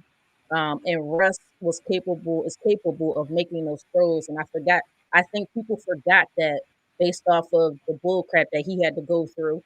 And maybe he caused part of that bull crap too, in Denver, because I don't think they believed in Rust in Denver. I just don't.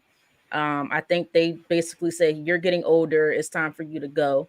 And what Mike Tomlin, and I said this, Mel, I said this. Yeah, I'm on a revenge tour this week for some reason. Mhm. I said Mike Tomlin sees something in Russ. He has trust in Russ. That's why he put him back in that starting lineup. He could do things that Justin Fields just doesn't is not capable of doing at this point in time in his career. And I think it's a perfect position for Justin Fields. He gets to sit back and learn from a Super Bowl winning quarterback who has gotten it done. Yeah, it was a long time ago, 13, 14 years ago, however long ago, but he did get it there, and they just look different. But again, still think if they can get a receiver at this trade deadline, I'm gonna say they can at least go for the AFC Championship. I think they could beat Baltimore based off that defense. I do. I don't think Baltimore's defense is. They've been struggling lately. I think the Chiefs might be another situation. At the same time, I don't think Patrick Mahomes has been playing well, but that defense is just lights out. And Patrick Mahomes, he's such a great quarterback because he makes the plays when that play's supposed to happen. Right? So we always talking about situational football. You need a play right now. Patrick Mahomes makes that play. So I won't put him in that category just yet. But anybody else in the AFC, I can actually see them beating, or having a big opportunity big chance to beat those teams. I really do. But K-Walk, what are your thoughts on this?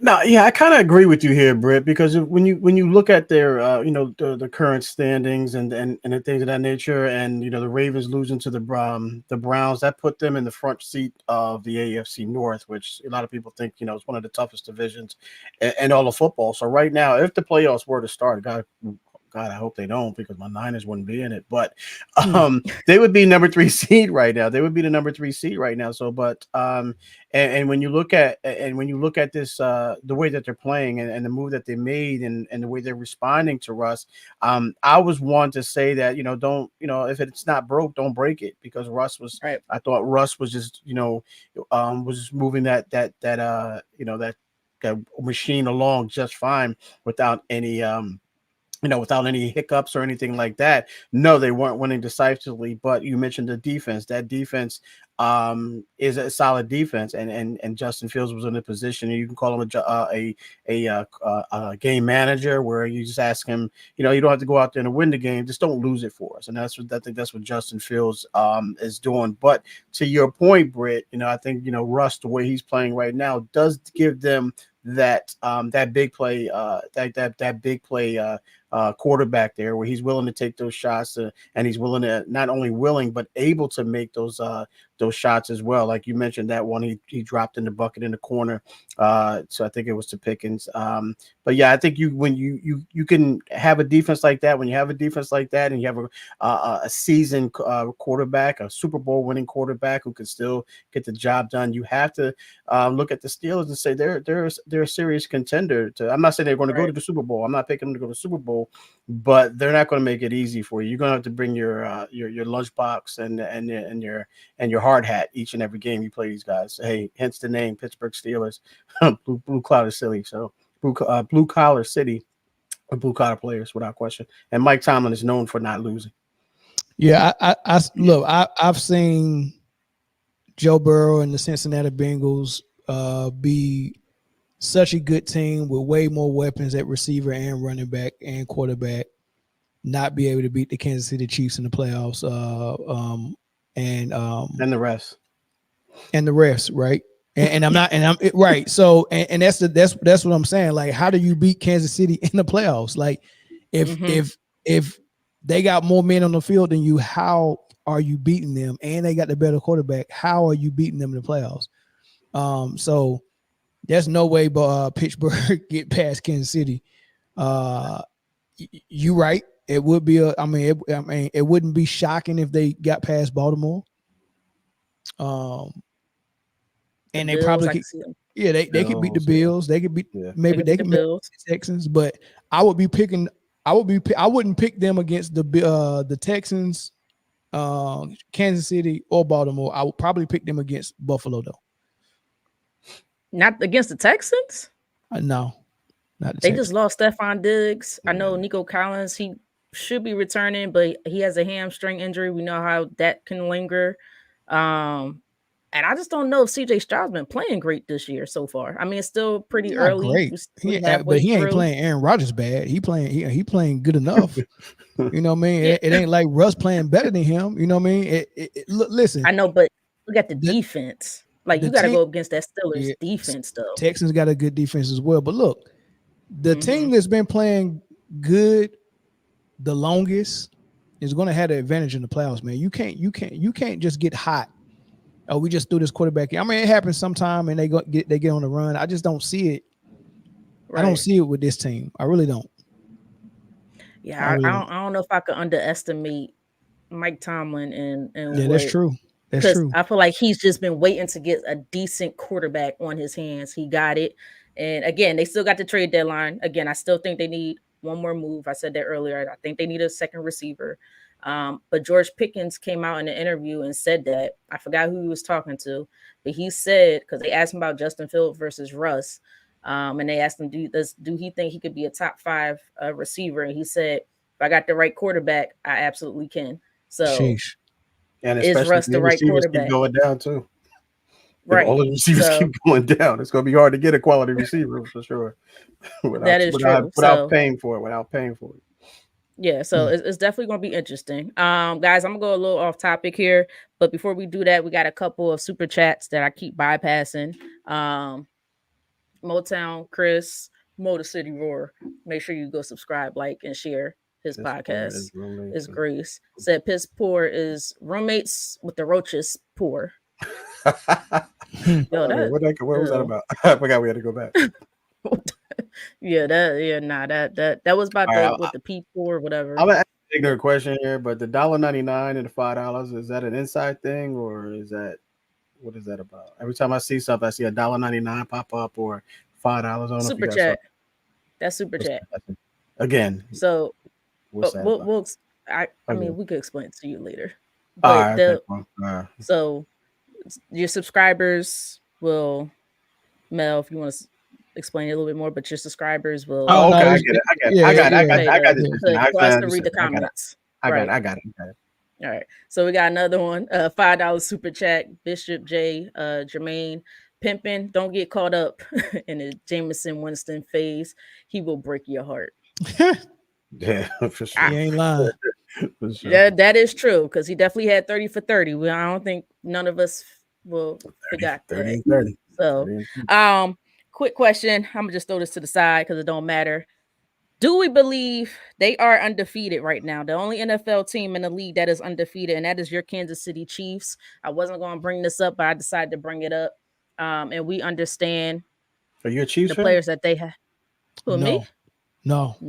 None of us. You see how I clutched my pearls when you said that? Oh no, you said you're a Kansas City Chiefs fan. Didn't you say that? Nah. Oh, okay. I thought you said you were a Kansas City Chiefs. I said undefeated team, which is the Kansas City Chiefs. And we understand the players that they do have. Patrick Mahomes does have 9 interceptions so far. I think he's tied in the league with Tampa Bay's the Buccaneers. Baker Mayfield. Signing lead with Baker Mayfield. And they are defeated. So defense has been playing very well. Do you guys feel like they can three-peat this year based off their play thus far? Anybody could take it. Yeah. Go ahead, Mel. Go ahead. Yeah, when you say based on their play, are they playing phenomenal? Like, oh man, they unbeatable. No, it don't. It don't look like that. But they still keep finding ways to win the game. And if you let the game continue to be close when they're not playing well, and leave it up to either A, Pat Mahomes' razzle dazzle backyard football ability, and B, the calls going their way. I mean, you at a disadvantage, man. So, and they know how to win. Like it's a part of professional sports when you know what you know. Like when people say, "Yeah, man, playoff experience, blah blah blah." Part of playoff experience is just not knowing how to play every play like it's your last. Right. It's also knowing like the parts that people might not be privy to, like, hey, this might be a little bit fixed. Like the NFL and the NBA, they want a certain thing money wise, and we know it just happened to be us. So listen, we're never out of the game, right? You know what I'm saying? It's certain things, hey, I'm probably going to get it. Like Jordan used to tell people, look, man, you only got 6 fouls. They're not gonna foul me out. You know what I mean? I know right. That's an advantage. That's a mental advantage knowing that you got that. You know what I mean? It's almost like if you fight somebody in the backyard in your neighborhood and it's just you and him, but your big cousin is standing right there. You know, if it gets really bad, your cousin's going to at least break it up. And if you at least get off of him, stand on your feet and fight, you know what I'm saying? Even if he don't jump you, all right, get up, stop, stand up. And you can throw haymakers and all types because it ain't gonna get too ugly. Right. So that small advantage, knowing that is a lot. And I think veterans like the Kansas City Chiefs know that, and like people that's just getting into the playoffs might not believe that it operates like that, and they think it's just a real reality show when it's really not. You know what I mean? So yeah, heck yeah, Kansas City always gonna have an advantage. Yeah. They can three-peat. I'm be honest with you guys. I think they will, it's in their favor to three-peat this year. I just feel like, first of all, the NFL wants that for some odd reason. I'm a little back and forth on this one though, because I see how they play, and I guess I have experience with a daggone team who always got the ugly one, but it didn't turn out to be so great the last couple of years. It doesn't look the same, I guess, this year for them offensively. I know they got D-Hop. I know they just made a trade for the defense, the linebacker from the Patriots, and I think he'll be I kind of think that's greed on the defensive side of the ball. But I really think that the defense is going to have to continue to show up. I understand Patrick Mahomes is the greatest quarterback in the NFL. I'm not doubting his ability whatsoever. I just don't feel the same about them, even though they're undefeated this year as I did in the last couple years. But I guess it's still early on in the season. We're going to have to wait to see how they gel with D-Hop, and, they take another step. But I just personally, I don't feel the same. Now, my feeling could be wrong. Absolutely. I just don't feel the same. I still think they'll make it to the AFC Championship. I don't know if they'll get to the Super Bowl this year, because I just feel like we're saying they went in when they're supposed to. They making, Patrick Mahomes is making all the right plays. They're getting the ugly wins. I just feel like something's going to go wrong, and they may not three-peat this year. That's my opinion. I'm gonna keep it out there. I'm gonna say they're not going to three-peat this year, and I'm sticking to it. But absolutely, I could most definitely be wrong. It just doesn't feel the same, and it doesn't look the same. But K-Walk, what are your thoughts on the Chiefs? Yeah, you know how I feel about the Kansas City Chiefs. It's as a 49er fan, we just can't beat them for whatever reason, whether we're healthy or not, or, when I look at this game, 2 weeks ago, against the 49ers and Chiefs, and they had a great game plan against Patrick Mahomes, but when you have stuff in place as far as rules and things of that nature, when I don't know if you guys saw the play when he was running out of bounds, he looked like he was going to run out of bounds. The guys pulled up, but he stepped, he stayed in bounds and continued to run. Like it's dang if Mhm. you do, dang if you don't. You know what I mean in that Right. situation because if you do hit him and he's in bounds, they're going to find a way to throw a flag on you. So it was one of those situations where he knows how to take advantage of situations, kind of what you were alluding to, Mel. They've been there. They understand, the intricacies, if you will, of play calling and things of that nature and how to get away with certain things because they know guys, are taught a certain thing and they've been there, they've done it. They know the refs are going to call it a certain way because we're the Chiefs. We're the Chiefs. So it's in their favor to win it. If you continue to buy into, buy into this theory, if you will, I'm a conspiracy theorist, so I'm going to say they do win three in a row because you Mhm. mentioned it, Brett, because that's what the NFL wants. I mean, that's why That's what they want. that's what they want, and because we haven't seen it before.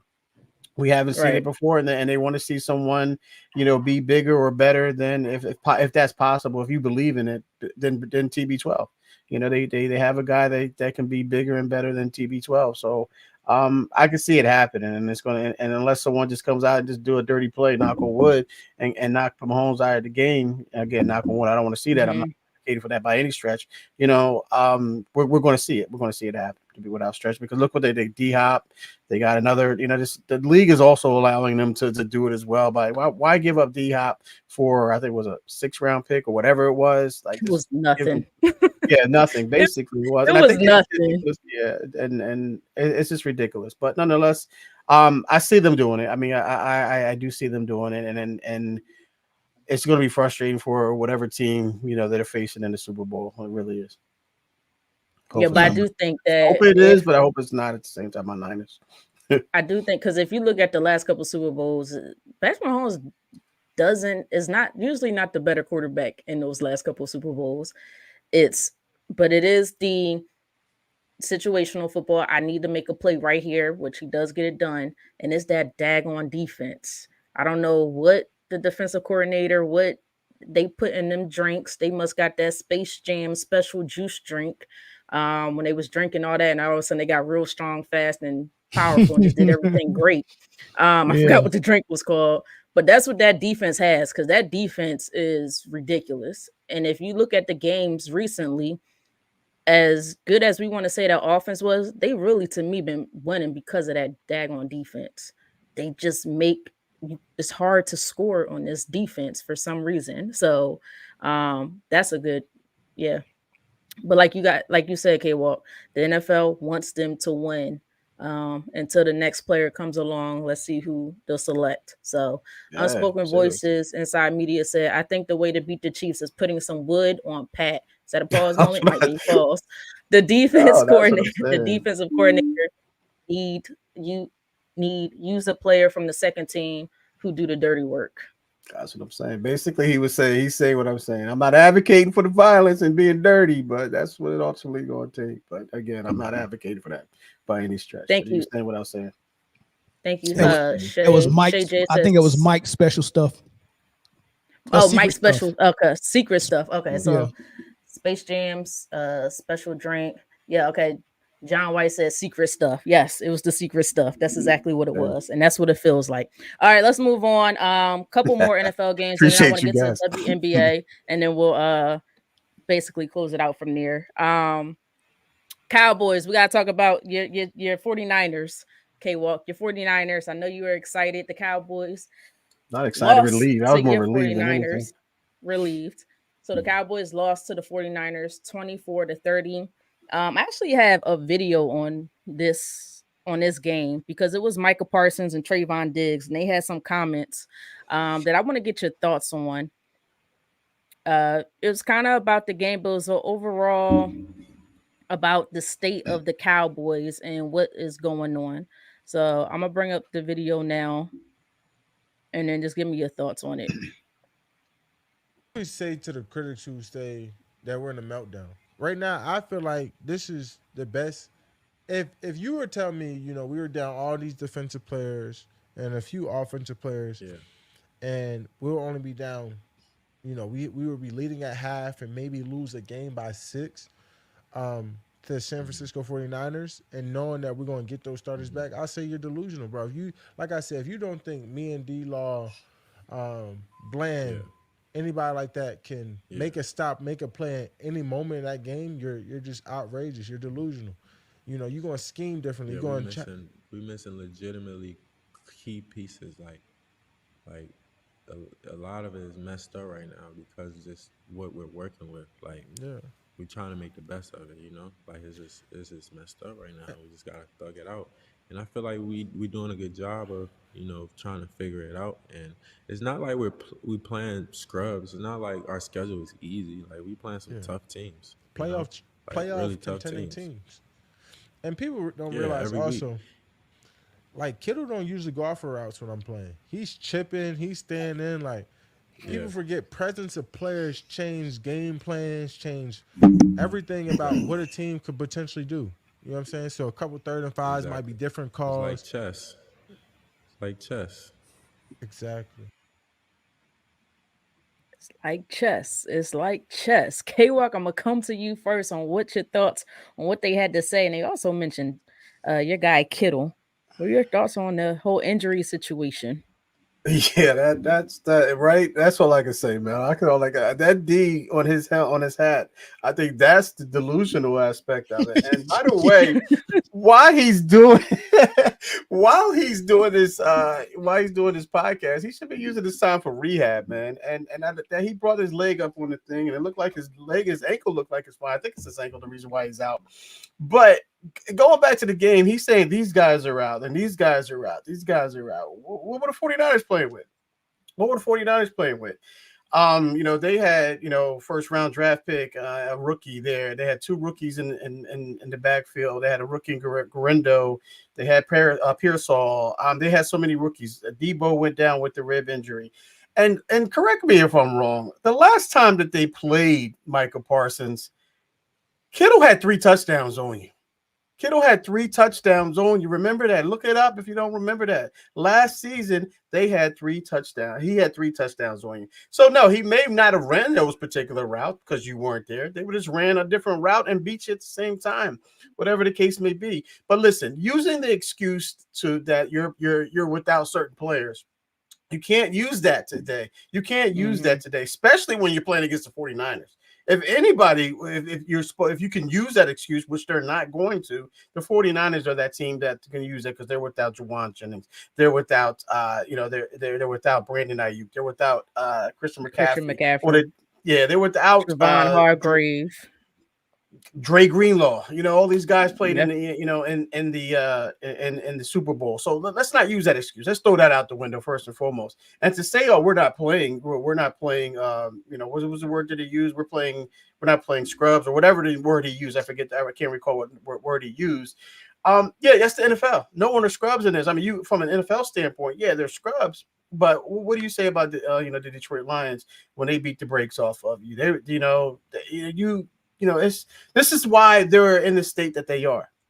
This is why, because it's not only a physical thing, it's a mental thing. And then when your defensive captain, if you will, Michael Parsons is doing a podcast about saying, it's a moral victory for them.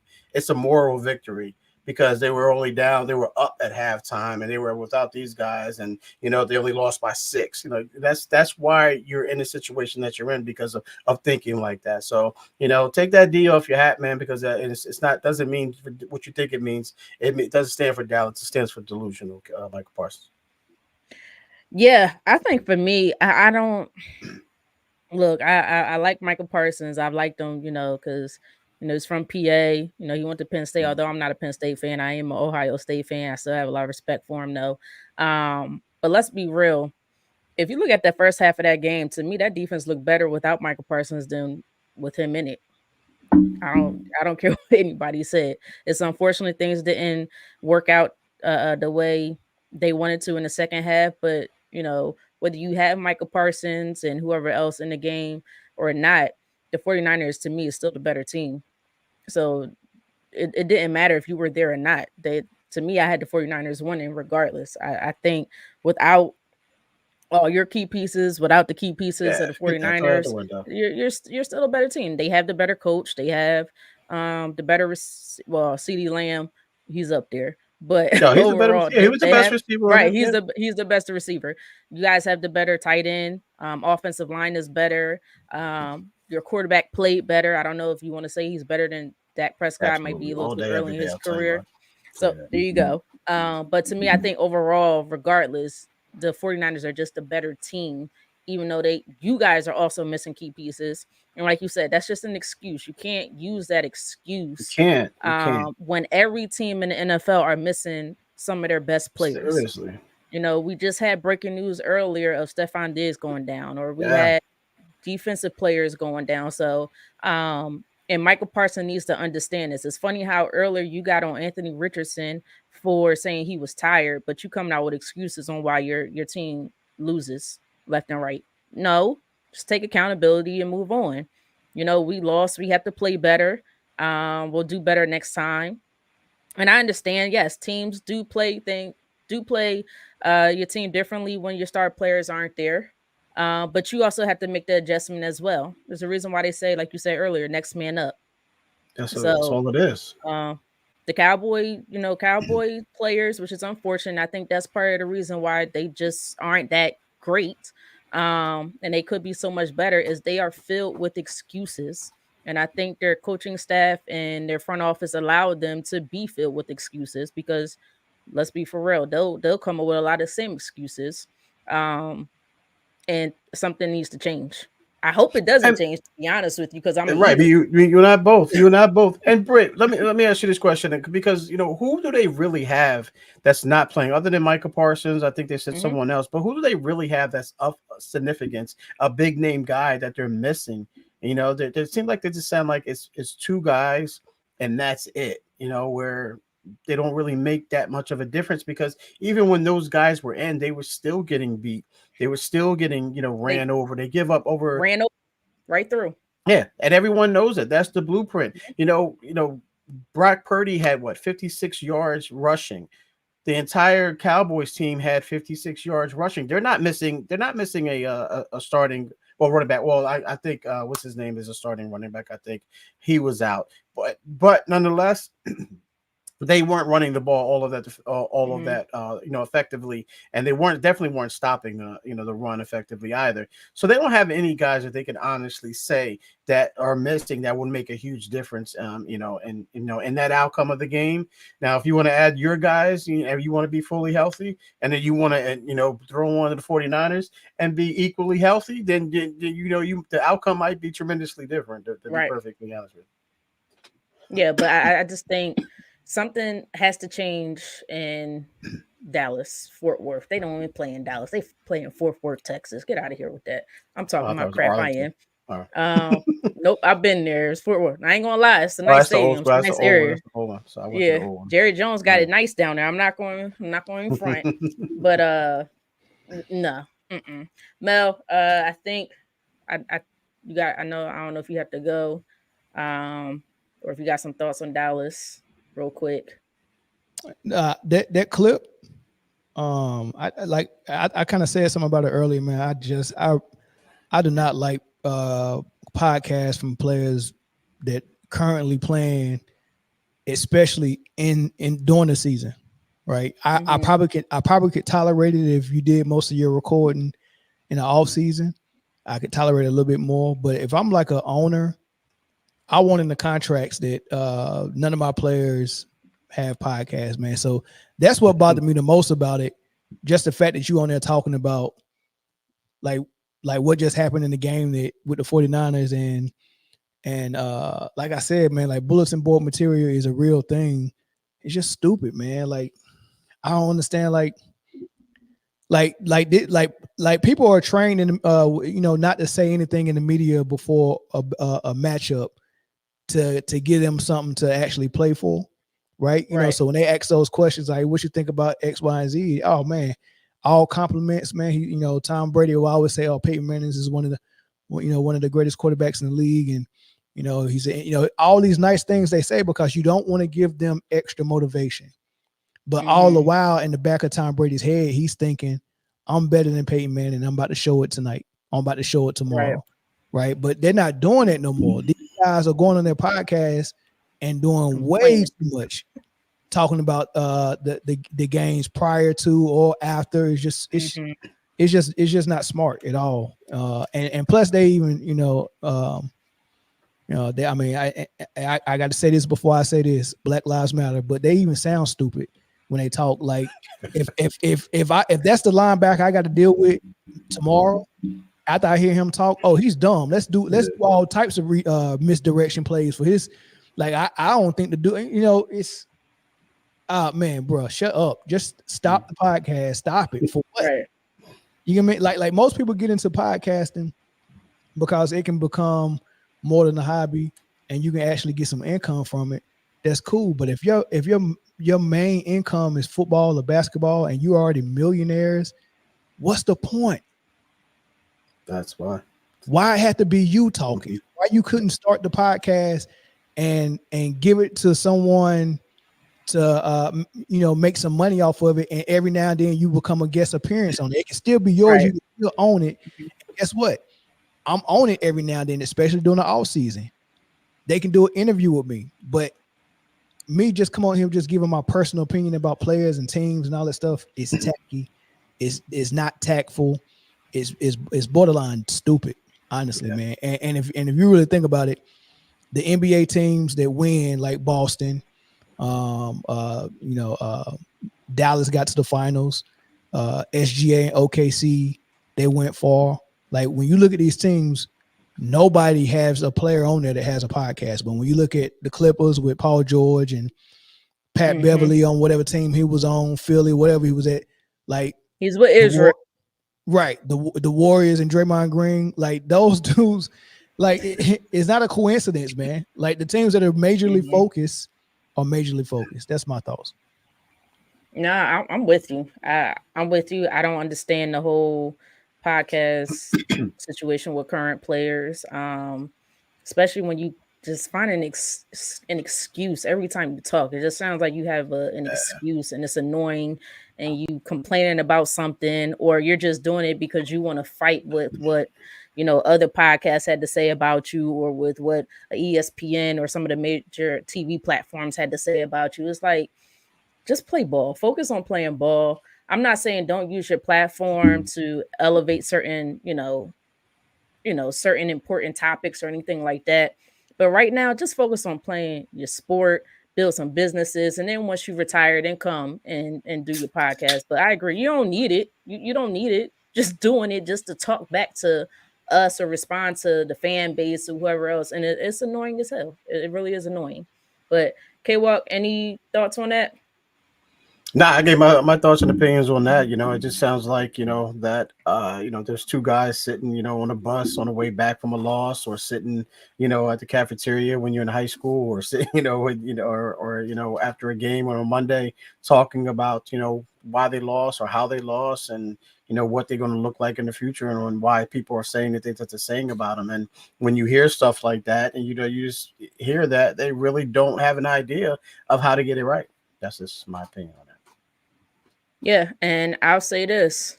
I completely agree with Kevin Dorsey. Too many within the current generation are sensitive, soft, and outspoken. They don't see it as an issue. They just want the likes. That soft, sensitive, and soft, Spot on. Beyond spot on. It's just like, you play a game, allow us to criticize your game. Look, I understand the outside stuff, the family stuff. Like, we don't know your personal lifestyle. But if you're sensitive because we criticize you on how you play, come on, grow up. It's like, you got to grow up on that. You got to grow up. All right, guys. Mel, I know you got to get out of here soon. I don't know if you got time for the WNBA. I just had a quick WNBA topic. You got a couple extra minutes? Yeah. All right, real quick, and then we're done. We're going to get out of here. I want to go to WNBA real quick because, as we've seen, there has been, it just felt like everybody's just getting let go. It's about 6 or 7 teams that have let their teams go. Let their head coaches go.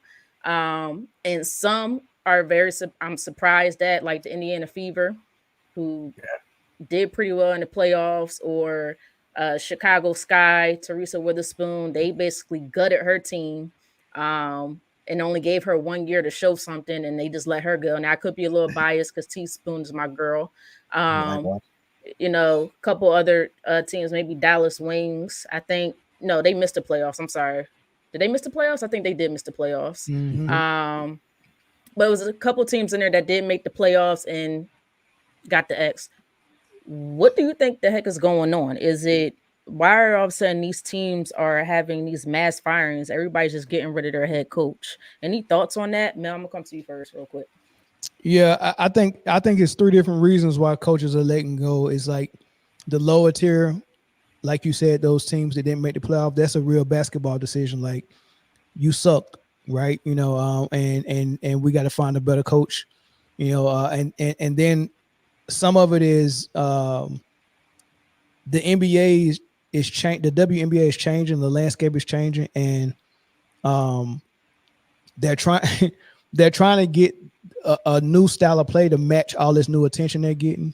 And in Caitlin Clark in Indiana's case, that wasn't a basketball decision to fire Christy Sides because she got that team turned around in a short term. Like she get a rookie point guard that's supposed to be the savior of the NBA or the WNBA, and she couldn't handle pressure defense and was averaging 7 turnovers a game.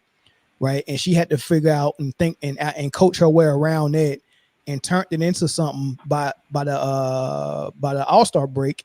And then they come out the hottest team in the league, and then they make the playoffs. So if it was based on what you did as a coach, she should be getting a new contract and not getting fired. Yeah. But what they want to show on TV for Caitlin Clark and for ratings and all that stuff is not the type of basketball that Christy Sides coach.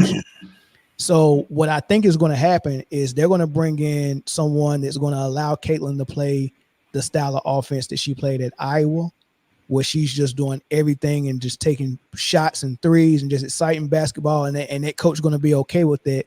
And what better coach to do that than the one that coached her at Iowa that just retired last year, who probably will come straight to Indiana and coach that squad, right? So Indiana is making these moves based on, appearances, right? Not necessarily winning basketball, but for appearances, right? Then you got, why the heck did the Sun fire that great coach who got coach of the year a couple of years ago?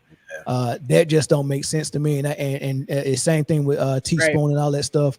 And I think that's part of the beautification of what they're trying to do with the league now. Like we need coaches in place that's going to be not so much basketball, but what we want to see on the basketball court, and having Thomas go out there with the attitude that she go beat everybody up for the Connecticut Sun.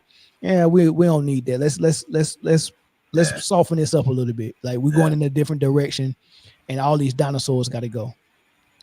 Yeah, that's exactly how it's starting to feel.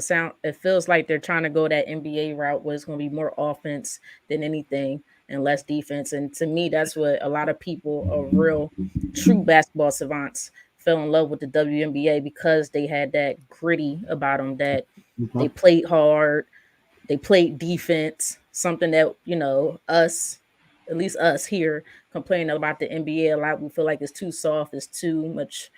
Like a lot of these guys to play, and you hit it right on the nose. If you get rid of Teaspoon, you're trying to focus on maybe more offensive side because she's a defender, and that team, they needed defense to win some games. So I don't like it, but we'll see what happens. I guess this will be a way for the girls to get paid a lot more.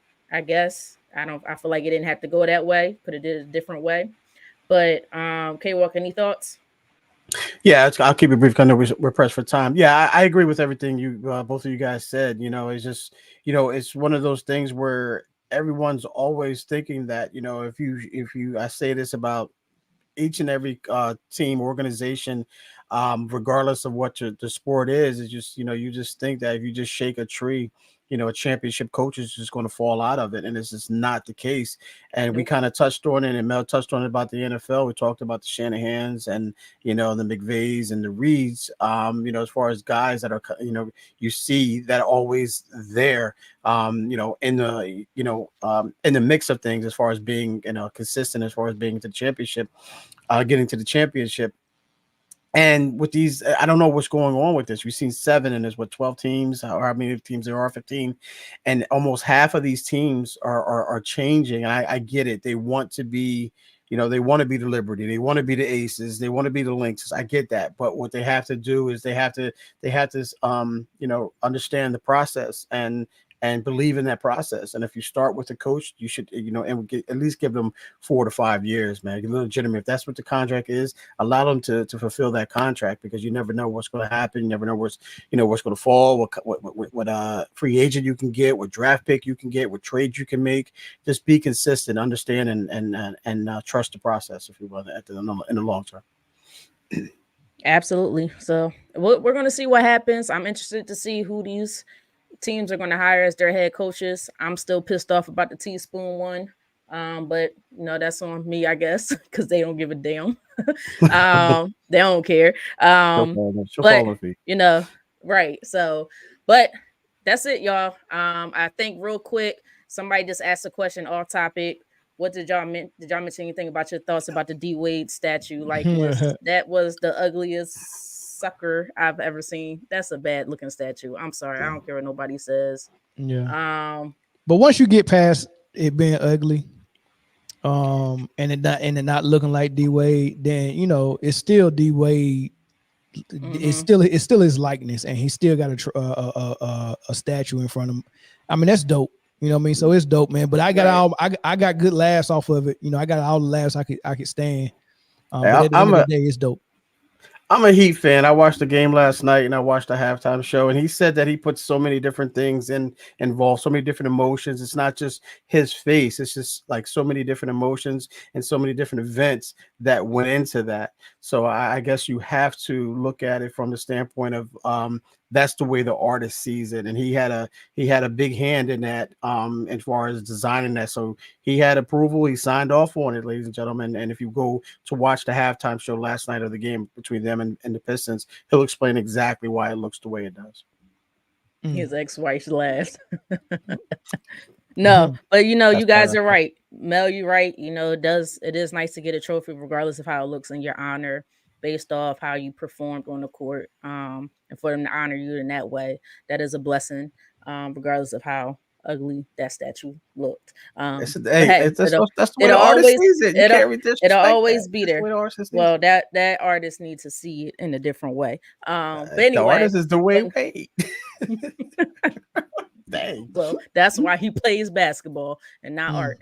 All right, I'm being mean. Let's get out of here. But anyway, thanks, Mel, for coming on. I appreciate it. Brother. Make sure y'all subscribe, like, share Man Down Sports. I will be there on Friday. Yes, I will, to talk more crap in basketball and to get my apologies. I'll be tuning, I wasn't there last week. But no, thank you guys for checking us out. Just please like and subscribe and share the Sideline Speaks as well. And also, I just want to give out a quick message before we get out of here. Look, I understand I may not like somebody else's lifestyle. I may not even necessarily like their lifestyle or some of the things that they believe in. I may not always agree with how they go about doing things, but the most important thing is that we continue to spread love. That is the biggest thing ever. I don't agree with everything that Mel does. I don't agree with everything that K-Walk does, but at the end of the day, I love them, I respect them, and most important, I understand them. So let's continue to love, respect, and understand one another, and then we'll see that things will continue to progress in life. But we'll see you guys next week. See y'all. Sharing is caring. Like, subscribe, and share. I want my red Care Bear hat. My red Care Bear hat. See y'all. Yeah.